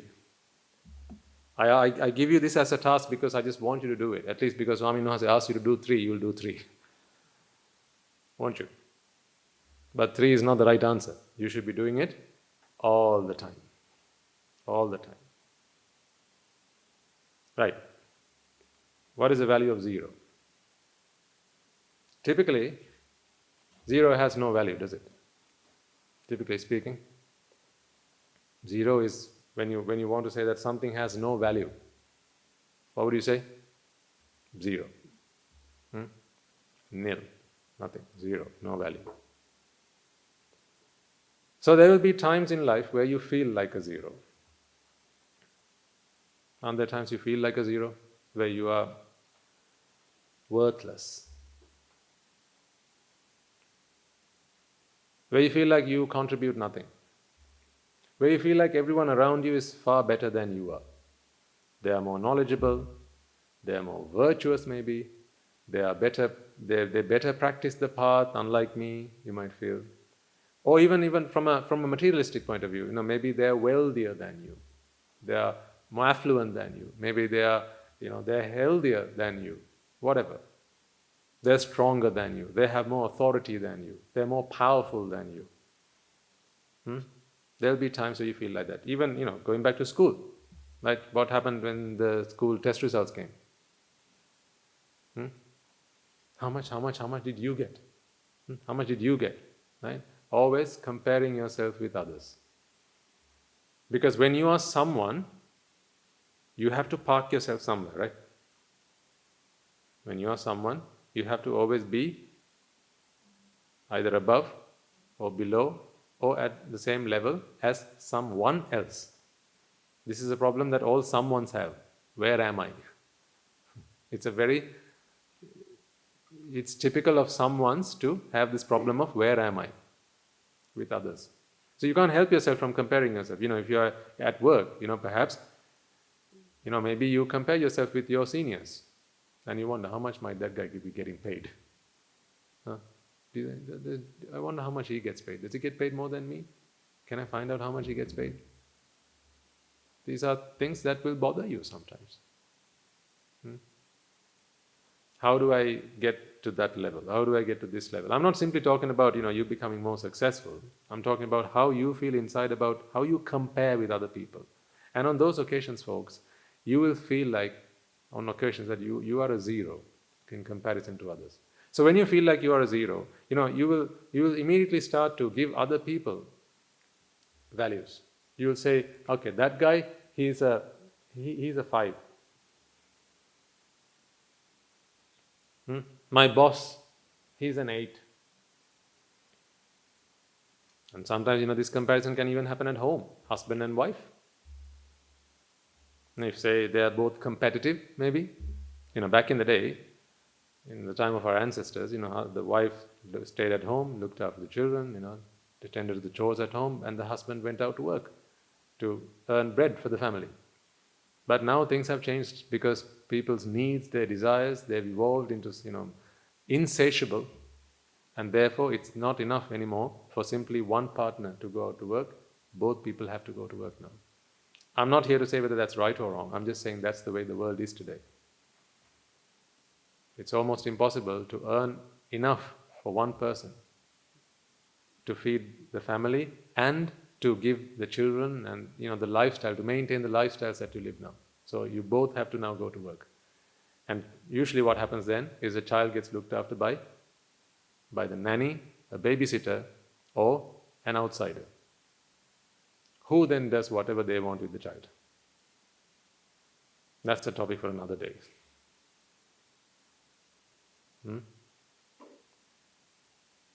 Yeah, let's not get there. So there'll be times when you feel that there are others who are better than you, bigger than you, more powerful than you. Yeah? So you'll say someone's a 7. Someone else, your brother, what is he? A 6? Even among families, you'll compare, right? Because why? People get used to this. When there are, say, 2 children at home, and after the exams, they bring their scorecards. And now the mother asks, how much did you get, Puta? Which rank are you in class? Laghuta. Pariputa, which rank are you in class? And now whichever one is better, generally, not every family, but some families, now the parent shows more love and affection towards the child who has scored higher and has a better rank in class. Now you create a competitive environment between 2 siblings. Who's responsible? The parents are. So now to win the mother's love, to win praise and affection from the father and the mother, what does the child feel they have to do? Compete with their sibling. Fast forward a few years, 10 years, 15, 20 years, now the 2 brothers, they don't see eye to eye. Brother and sister, they don't see eye to eye because they've grown up as competitors with each other. So now they don't like to share what they have with everyone else in the family. That sense of affection and that feeling of, this is my brother, we shared the same womb. All of that has now gone. That's just another competitor for my rival. That's what happens. So you ask yourself, if this has ever happened to you, if you've seen this happen elsewhere, where did it all start? It all started with, trying to reach an unreachable goal, or trying to become a someone in this world and constantly feeding that fire. This is what happened. Parents are hugely responsible for this. Again, coming back to topic, I keep digressing. I feel like, it's boiling for a discussion another day. ripe for plucking another day. So, there'll be these times where you feel like a zero. You'll feel like a zero, meaning someone who is worthless, valueless, unworthy of love, affection, worship, whatever. You know what you'll do though when you feel like a zero? Typically what people do when they feel like a zero, they feel this feeling of, what complexity is it called? Inferiority. Right? It's called the inferiority complex. They feel like I'm less, they undermine themselves. What they typically do then is people who have that sense of ego, is they'll typically try to put themselves ahead of others. They'll make elaborate attempts. Purposefully, deliberately, they'll try to put themselves ahead of others. So what they'll typically go and do is they'll go and stand in front of everyone else and say, I'm a big one. I'm the top one. Right? If my brother is a 6, I'll go and stand in front of him. If my boss is a 7, I'll go and stand in front of him and pretend that I'm the bigger one, I'm the better one. This is trying to put up a pretense that you are more than you are because of that internal feeling of insufficiency, inadequacy. You try to pretend that you are more than who you are. If ever you feel people do like that, it's because they have this sense inside that they are not enough. They need love, folks. That's what they need, not punishment. Give them love, give them respect, and help them to, regain that sense of self-esteem. We see that from time to time. Anagarika Mahatmyas and Agarika Mahatmyas, they come to us and we can see, because sometimes it's because they've not had love and affection in their homes. Growing up, maybe the mother and father were always fighting with each other. So they never experienced love, they never experienced respect between their parents. No mutual respect was ever experienced, therefore they grew up always fearful, always frightful. At home they had to be quiet as a mouse. Because it was more a devil than a dad that they had at home. And the mother and father were always fighting with each other. So they never experienced love between the parents. We see that. Very often we see that. And then we know that what they need is respect, what they need is love. So we give them that. And slowly but surely, they change. Because until that change happens, internally there's a huge fight going on and they always try to show that they're better than others. You can see that in people. They try to show that they're better than others. So they'll undermine others when they speak. They won't be able to appreciate someone's goodness. No matter how good some people are, all they'll see is their weak spots. They'll do 10 things well and one mistake, and they'll see, look, with mistakes like that, how can this person do this job? 10 things they did right, one thing they got wrong. They'll focus on the bad because that's what they learn to do. That is their nurture. Again, coming back to topic. So, when people feel like a zero, what they'll typically do is they'll go and stand in front of everyone else to try and pretend that they're bigger and better than everybody else. Now, that zero, what is its value? What is the value of that zero? Nothing, right? The zero is simply a big fat zero. But, if he is wise, where do you think he ought to stand? Exactly. If he is wise, and if he feels that there are others who are better than him, there are others who are more knowledgeable than him, more educated than him, more powerful than him, more authoritative than him, all he needs to do is to go and stand in their shadow and learn from them. Let them guide him. Take lessons from them. So, instead of standing there, all you got to do is go and stand there. Allow others the chance. Because if you don't know, let others have a go. And watch them do it. And learn from it. Instead of trying to go and pretend that you are a big person, you are a grand person, and above and beyond everybody else. Now what is this person's value? Are you any longer simply a zero? No. In fact, what you managed to do here is you magnified or multiplied the value of each of these people standing in front of you, how many fold? Tenfold. Everyone standing in front of you, you multiplied their value by tenfold simply by going and standing behind them. If you went and stood there, like you did earlier, does he care about you? No, like, get out of the way. Does he care about you? Does he care about you? How about him? Does he care about you? No. But now, you're standing here. Does he care about you? Oh yeah. Thanks to you, he's no longer a 6. He's a 60. Does he care about you? Oh yeah. He's no longer a 50. He's now a 500. Does he care about you? Does he care about you? Don't they all collectively care about you?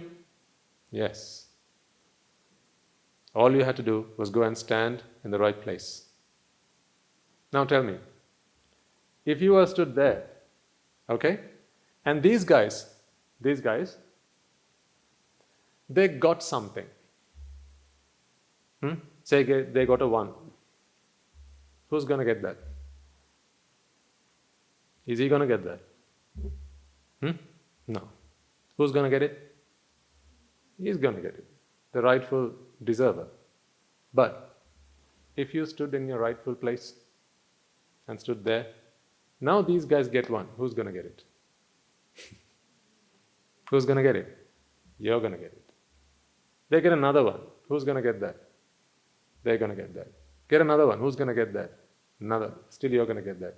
Every time you stand there and let others have a go, give something to others, add value to others.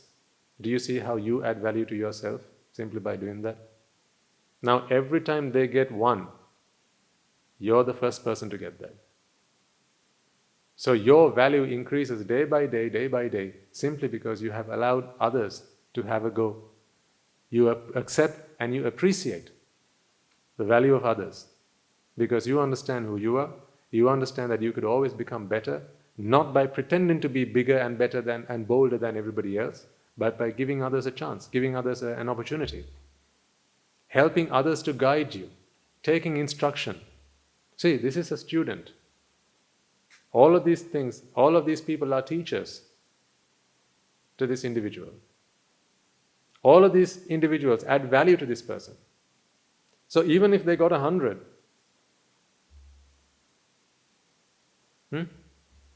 when you add 2 numbers together, where do you start?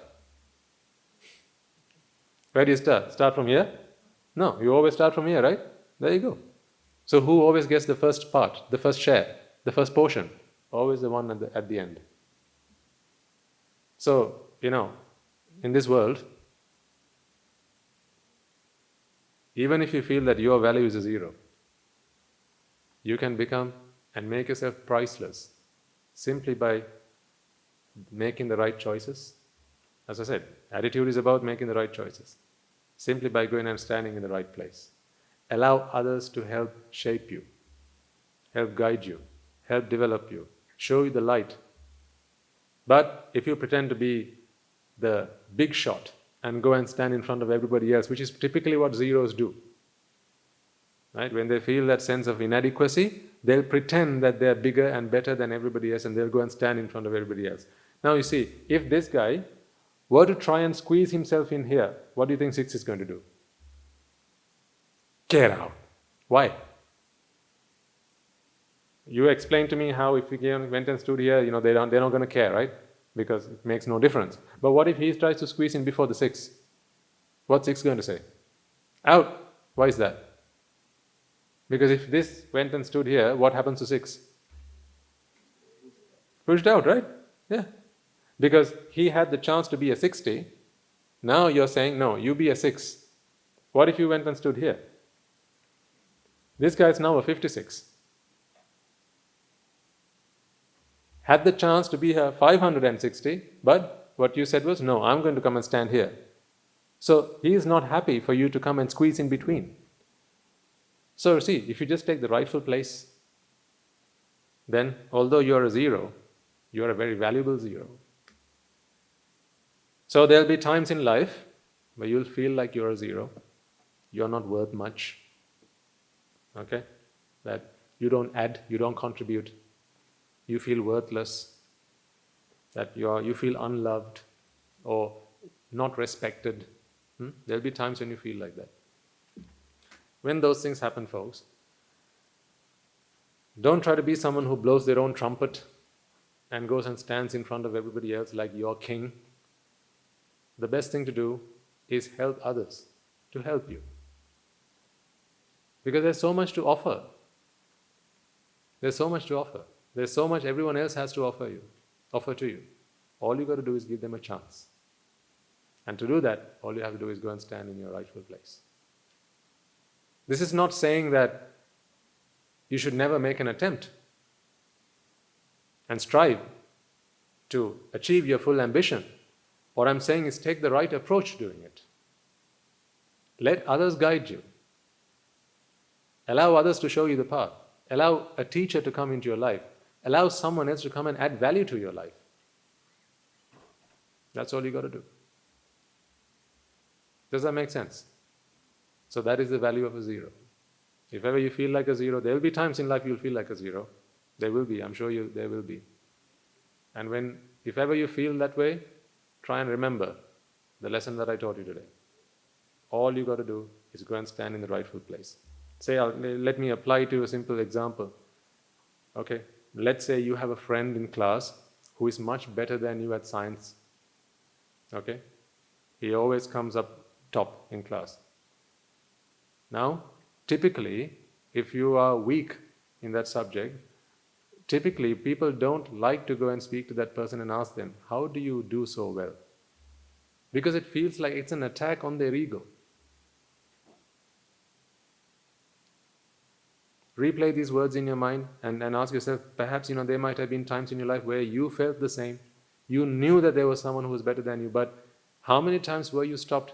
Your own intuition stopped you from going and asking them, hey, you're so good at this. How do you do it? Can you teach me? Can you share with me what you've learned? How to become someone like you? Because you thought that asking that question was undermining yourself. You thought that if you asked that question, then you'd feel so small in front of them.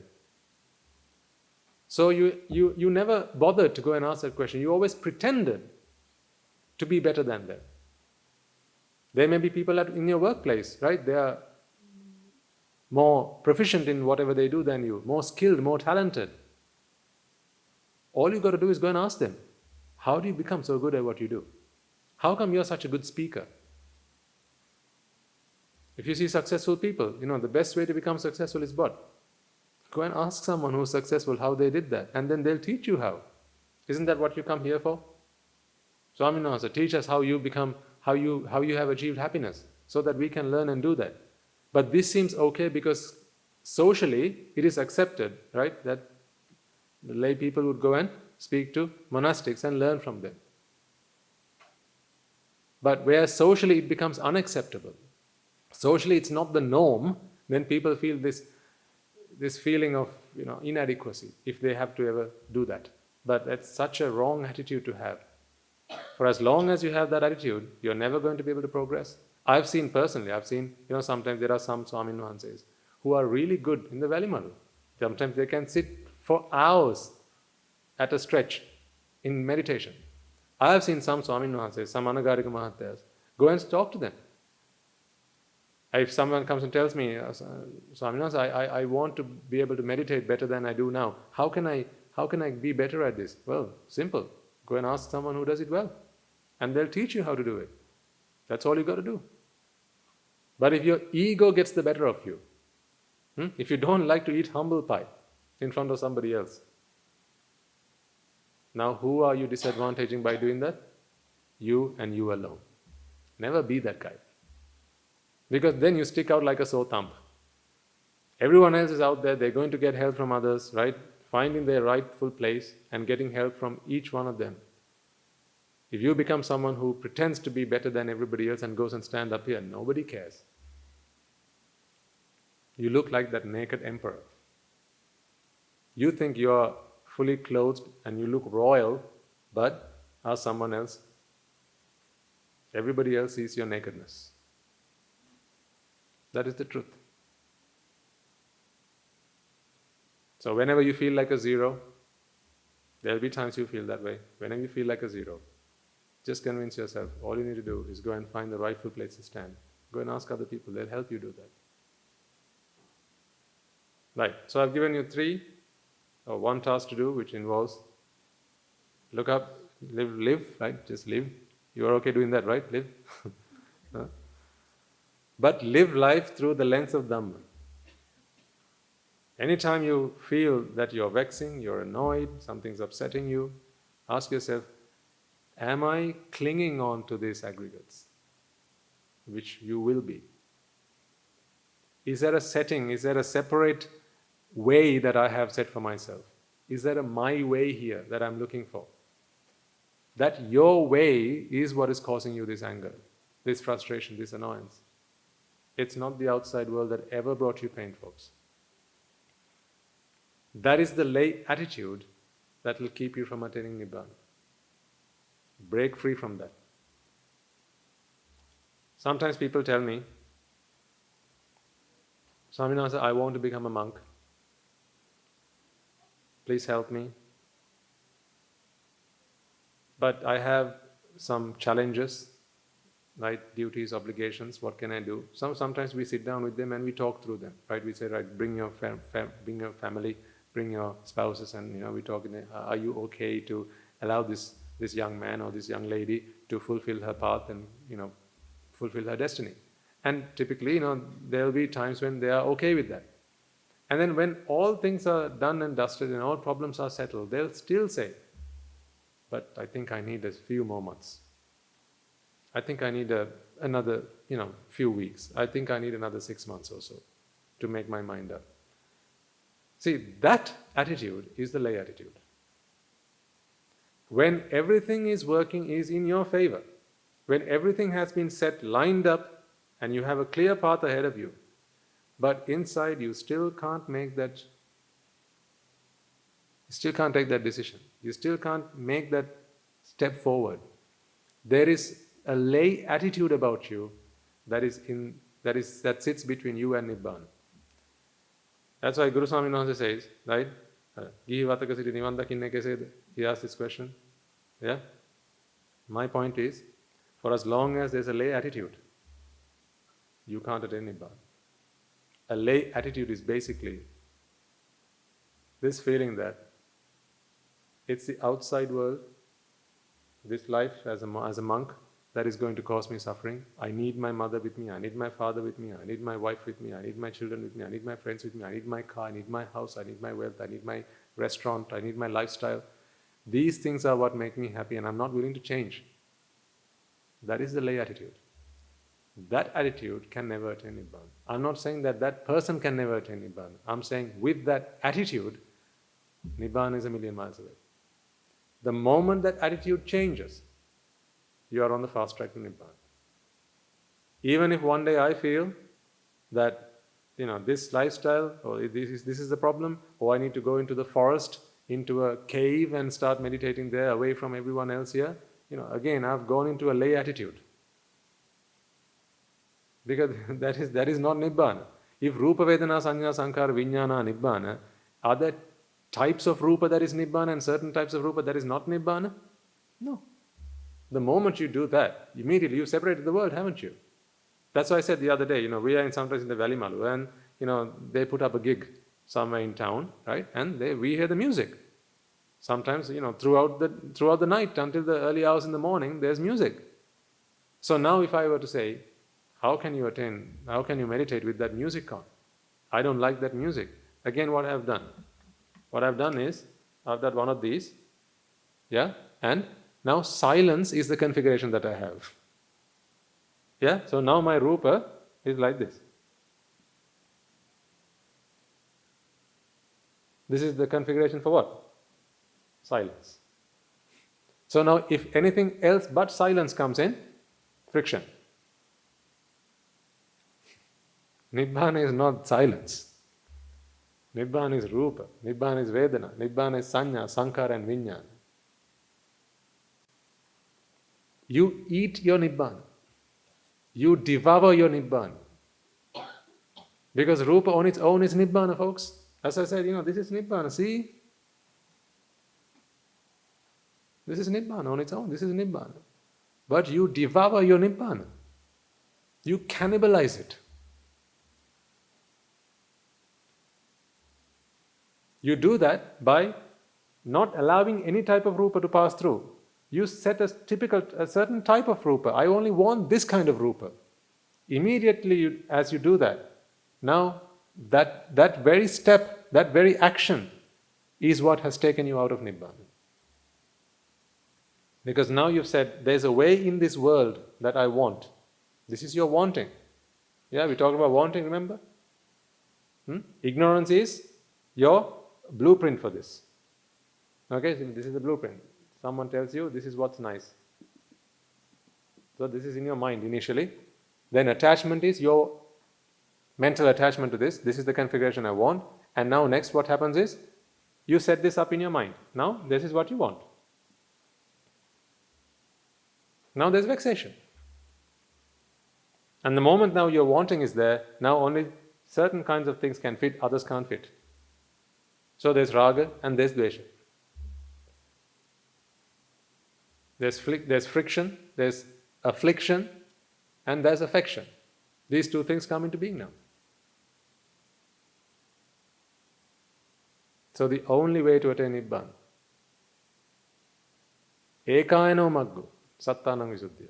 There's only one path to attaining Nibbana. There's only one way to do it, and that is to give up your my way and change to the highway. Because on the highway, there are no obstacles. That's the highway.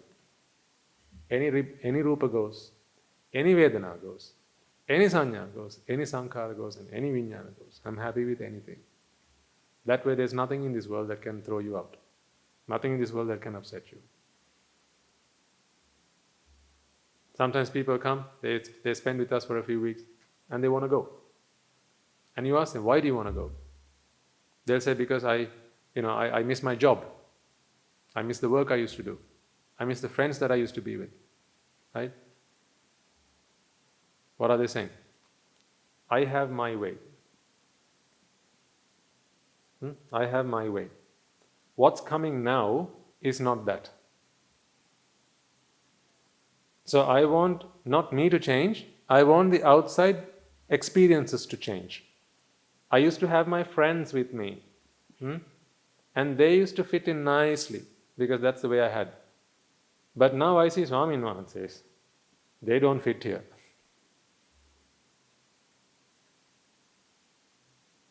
I used to have chicken biryani and fried rice and pasta and spaghetti and bolognese and my pizzas and all that.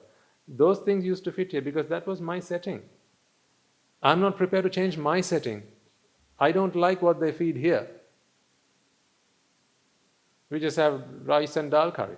I don't like that. That has to change. So therefore what you have to do? You have to take this and go somewhere where you get that. Is that Nibbana? No. Nibbana is a change that happens within, not without. You can keep doing that. You can keep taking this and going places until you find somewhere where you're happy. You can keep doing that every day and all day long and live happily ever after. Well, at least live ever after. Nibbana won't happen. If there's something that is wrong, okay? Think about this and answer. There's something that is wrong, but it's so easy to do. Do we do that? Or there's something that is right, but it's terribly hard to do. What would you choose to do? What would you choose to do? The right one, right? But it's hard to do. Would you choose that? or what's wrong to do but easy to do? What would you choose to do? Right to do. It's easy to eat grass, isn't it? You don't even have to cook it. Huh? Walk outside, there's plenty of grass. If you're hungry, you can eat that. But it's not right to eat grass. Not at least in this form. So what do? You you change the form. What do? You go and, you cook your food. Because that's the right thing to do. It's difficult, but you do it nonetheless. Because if something's wrong, if it's the wrong answer, folks, don't take the wrong answer no matter how easy it is to do. Because you'll always be taking the wrong answer then. You'll never find a way out. But if something's right, yet it's difficult to do, if you but strive and fight for it, one day you will get out of it. One day you will free yourself. One day you will win. Become that kind of person. Remember, when the going gets tough, the tough gets going. So if ever you feel like something's getting tougher, then that toughness is getting ready to go. You understand what I'm saying? It's becoming easier. Because when you're walking up a hill, okay, if you're walking on flat land, it will feel like it's just taking a stroll, no hard work, nothing laborious. You're just walking. But at some point, it's going to feel harder, tougher. Now you should know that you're climbing up, you're going on a steep incline. But if you just keep on at it, at some point you're going to get to the peak. And then from there on, what's going to happen? It's in fact going to be easier than when you walked on flat land. Yes or no? Because walking on flat land, gravity isn't helping you. But if you climbed up and you're at the peak, and now when you start walking further, now gravity is your friend. You earned it. Now all you have to do is lift yourself up. What you've earned will help you on your path further. Never be someone who will settle for what is wrong, no matter how easy it is. In life, there will be times when life will test you. Okay? It's easy to shout at someone. You're in the bus, you're at the petrol station, someone pulls up in front of you, someone steps on your toe. It's easy to shout at them. That's the easy thing to do, but it's the wrong thing to do. Never settle for the easy thing. It'll be very difficult to fight that urge. It'll be very difficult to fight, but go for that, folks. Make the tough choices in life. Because that's what makes you a man. That's what makes you great. Look at these people who became great. How did he go on to become the greatest one? He made tough choices. If you always keep making average choices, you'll always be average. These are average choices. See, I'll keep myself the same and change the outside world. So to do that, all I have to do is earn a bit more, right? Go to work, do more hours, earn a bit more, and now I can just keep changing the outside world. If I don't like this car, then I want to buy another car. And say every 6 months I want to change my car. What do I need to do? I just need to go and earn more money, right? Get myself some credit. Now I can keep changing my cars or get myself a promotion. That is what people do outside. Those days when I used to see rich people, I would revere them. I'd think, wow, one day I also want to be rich. Today I realize richness is simply their excuse for not wanting to do what needs to be done. They went on to become rich because they didn't know what really they had to do or what they really had to do. So now they have money, they have wealth. I'm not saying I've got anything against that. What I'm saying is that's not the answer. Because now what does wealth allow you to do? Change this, change the outside thing, time and time and time again until you're happy. And then after a while, this keeps changing. This keeps changing, now that keeps changing. This keeps changing, that keeps changing. Because you've got to change that when this changes. Doesn't it? Yeah, you've got to keep changing this. But if you did the right thing and changed this once and for all, now you can live a life like this. I don't choose this life because it's easier. That's not the reason. This life, I'm content. This is a life of contentment, not a life of trying to satisfy myself. This life is a life of contentment. I'm content with what is.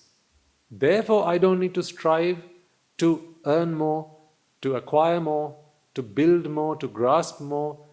That is why I am free, folks. Do you understand me? Am I getting across to you here? Yeah. This is a life of contentment. Contentment is bliss. This is a life of contentment. I am happy with whatever. I didn't used to be like this.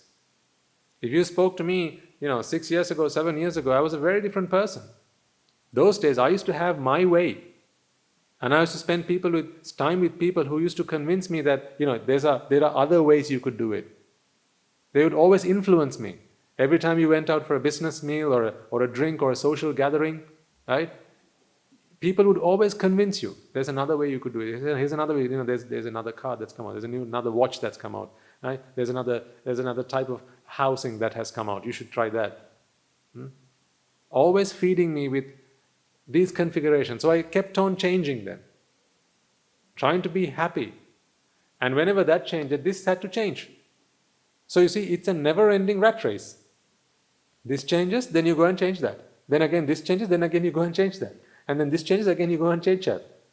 Isn't that what happened since your childhood?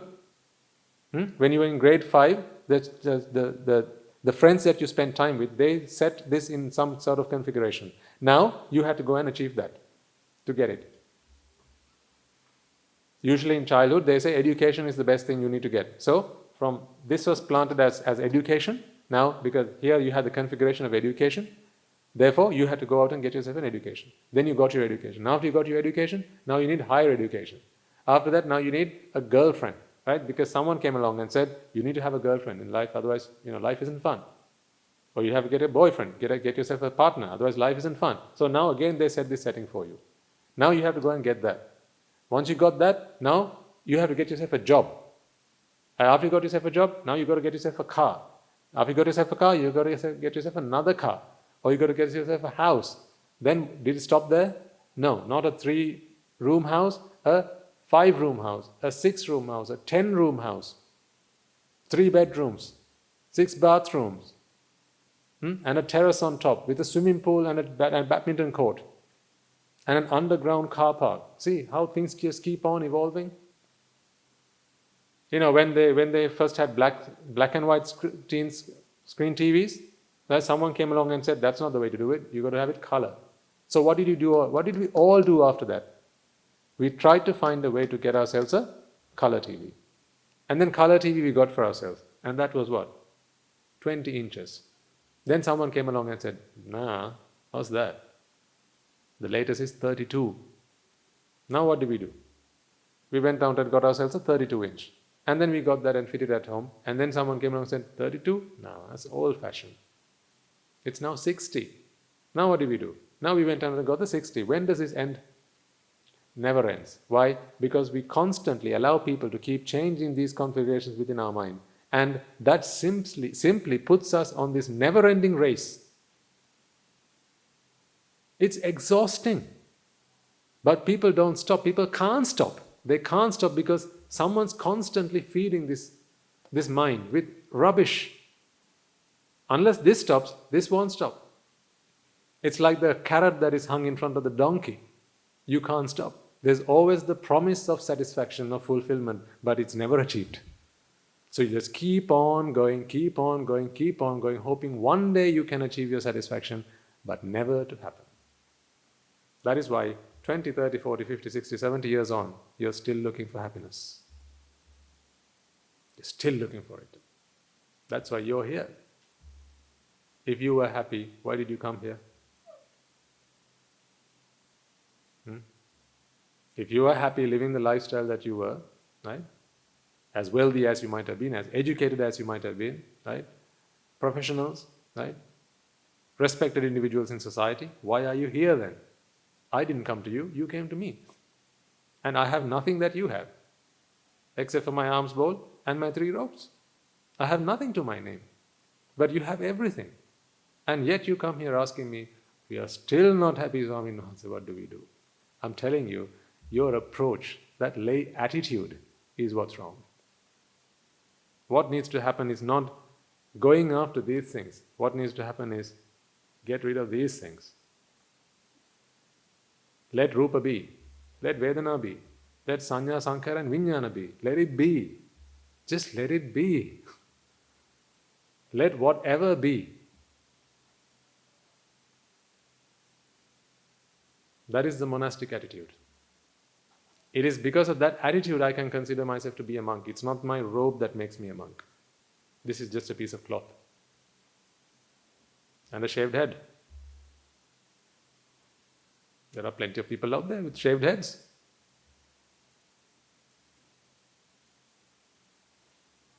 Donning this on doesn't make me a monk. That's just convention.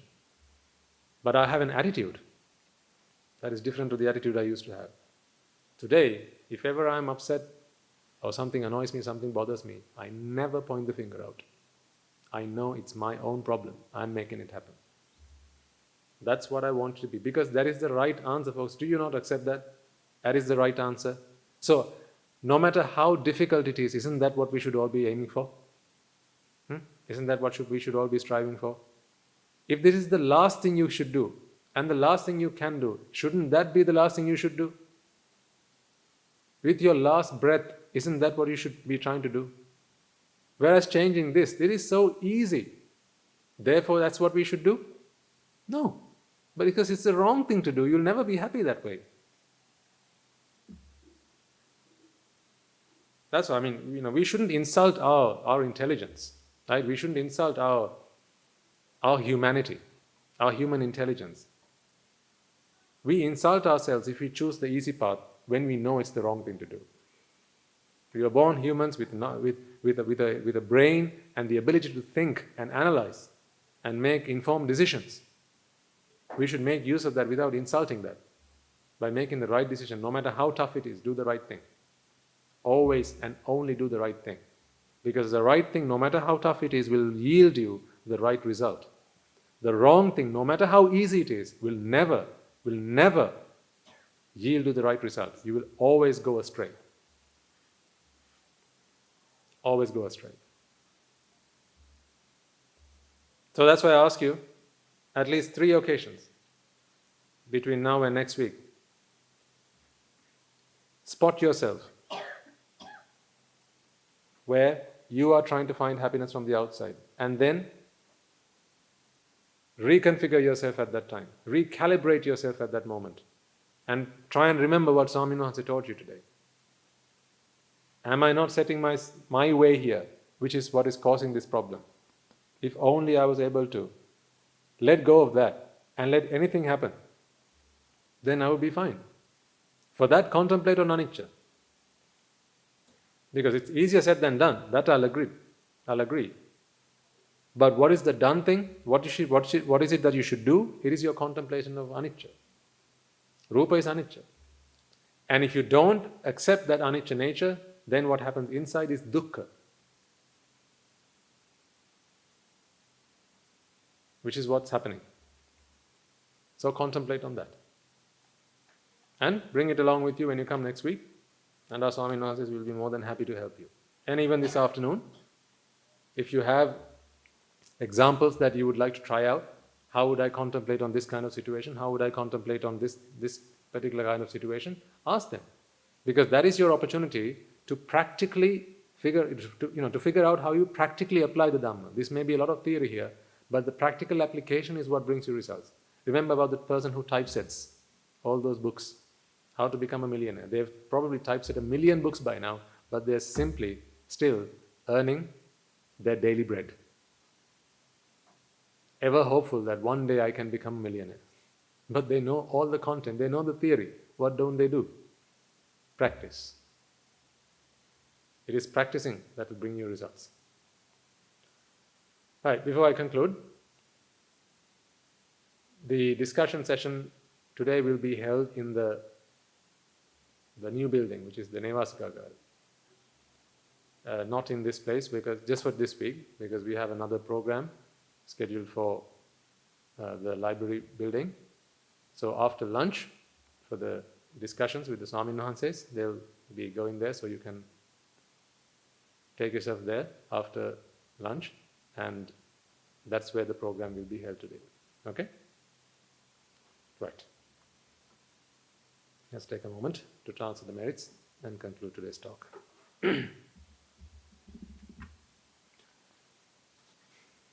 Okay, first let us take a moment to transfer the merits we have all acquired by making offerings to the infinite virtues of the Noble Triple Gem and chanting Pirit, listening to the Dhamma and engaging in various meritorious deeds today. Let us remind ourselves how incredibly fortunate we are to be in receipt of the Lord Buddha's teaching, and with immense gratitude let us transfer these merits to the bhikkhus and bhikkhunis, upasakas and upasikas, who since time immemorial have protected and preserved the sublime teachings of the Buddha and passed it down through the generations of the noble lineage in the form of the Tripitaka, which is thankfully available to us today to study, understand and comprehend the Dhamma.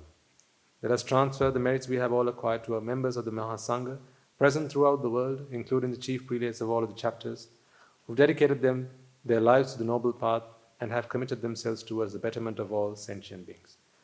Let us not forget that among them are the monks and nuns resident in your local temples and nunneries, who have always been by your side through thick and thin, come rain or shine. And let us transfer these merits to Guru Swamin Wahanse, as well as all the teachers resident at the monastery, as well as the Anagarikas and Anagarika community attached to the monastery. Let us take a moment to transfer these merits and express our gratitude to those who make great efforts to disseminate the teachings of the Buddha, and be that by transliterating these sermons, sharing them out with others, or inviting others to join them. And may, through the power of these merits, if any of them have been born in the woeful plane, they redeem themselves and be born in the blissful plane. And may, through the power of these merits, they abstain from the unmeritorious deeds, fulfill the meritorious deeds, fulfill the noble eightfold path, and may they all attain the supreme bliss of Nibbana. Sadhu, sadhu, sadhu. Let us take a moment to transfer the merits we have acquired to our devotees, friends of the monastery, who, for the sake of merits, continue to sustain the Mahasangha. This includes everyone from those of you who have contributed to the construction of the monastery, and to those who provide the Mahasangha with shelter, alms, robes, and medicines, as well as those who have passed on their know-how and continue to extend their well-wishes. And may, through the power of these merits, they abstain from the unmeritorious deeds, fulfill the meritorious deeds, fulfill the noble eightfold path, and may they all attain the supreme bliss of Nibbana. Sadhu, sadhu, sadhu. Let us take a moment to transfer merits to our mothers, fathers, husbands and wives, brothers and sisters, sons and daughters, grandparents, uncles, aunts, cousins, nephews and nieces, our elders, friends and acquaintances, employers, employees, and to all those who have helped us, supported us, assisted us in any way, shape or form. And by the power of these merits, may they be healed of any physical and mental ailments and overcome any obstacles to their spiritual progress. May they abstain from the unmeritorious deeds, fulfill the meritorious deeds, fulfill the noble eightfold path, and may they all attain the supreme bliss of Nibbana. Sadhu, sadhu, sadhu. Let us all take a moment to transfer merits to the Devas and Brahmas, spirits and demons, primarily the Sakadeva, as well as all the numerous gods and deities who are committed to protect and fulfill the Sambuddhasasana. Let us transfer merits to our guardian deities who keep a watchful eye over us and keep us out of harm's way. And may, through the power of these merits, they prosper in divine power and wisdom. May they abstain from the unmeritorious deeds, fulfill the meritorious deeds, fulfill the noble eightfold path, and may they all attain the supreme bliss of Nibbana. Sadhu, sadhu, sadhu. Let us take a moment to transfer merits to our ancestors who have predeceased us, and to all those who have been friends and families and acquaintances in this infinitely long journey in samsara, and to those who helped, supported and assisted us along the way.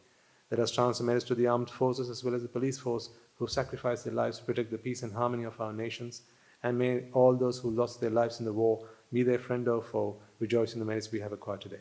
Let us transfer merits to all those who lost their lives to natural calamities such as the tsunamis, earthquakes, landslides, pandemics, reminding ourselves that among them will be those who have been friends and family to us in this long journey in samsara. Let us take a moment to transfer merits to them, and may, through the power of these merits, they abstain from the unmeritorious deeds, fulfill the meritorious deeds, fulfill the noble eightfold path, and may they all attain the supreme bliss of Nibbana. Sadhu, sadhu, sadhu. And let us all resolve that may, through the power and blessings of all the merits we have acquired throughout the day, we be able to witness the advent of many hundreds of thousands of arahants on this blessed land, and finally, by the power of all the merits we have all acquired today, you and I, and everyone who's helped make this program a success, become an Arahatan Wahanse, an Arahat Theranin Wahanse, in this very life itself, and in the era of the Gautama Supreme Buddha itself. Sadhu, sadhu, sadhu. May the blessings of the Noble Triple Gem be with you all. Members of the Mahasangha will transfer their blessings to you. Raga ginnen midetva Dvesha ginnen midetva Moha ginnen midetva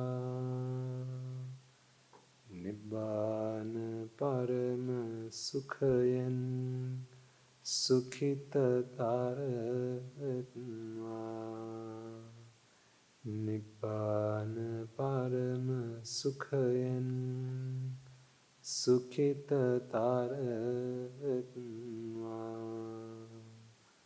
Mamada siyalu loka siyalu satmayo Nibbana parama sukhayen Sukhitataratma Nibbana parama sukhayen Sukhitataratma Nibbana parama sukhayen Sukhitataratma Raga kini niveva Dvesha gini niveva Moha gini niveva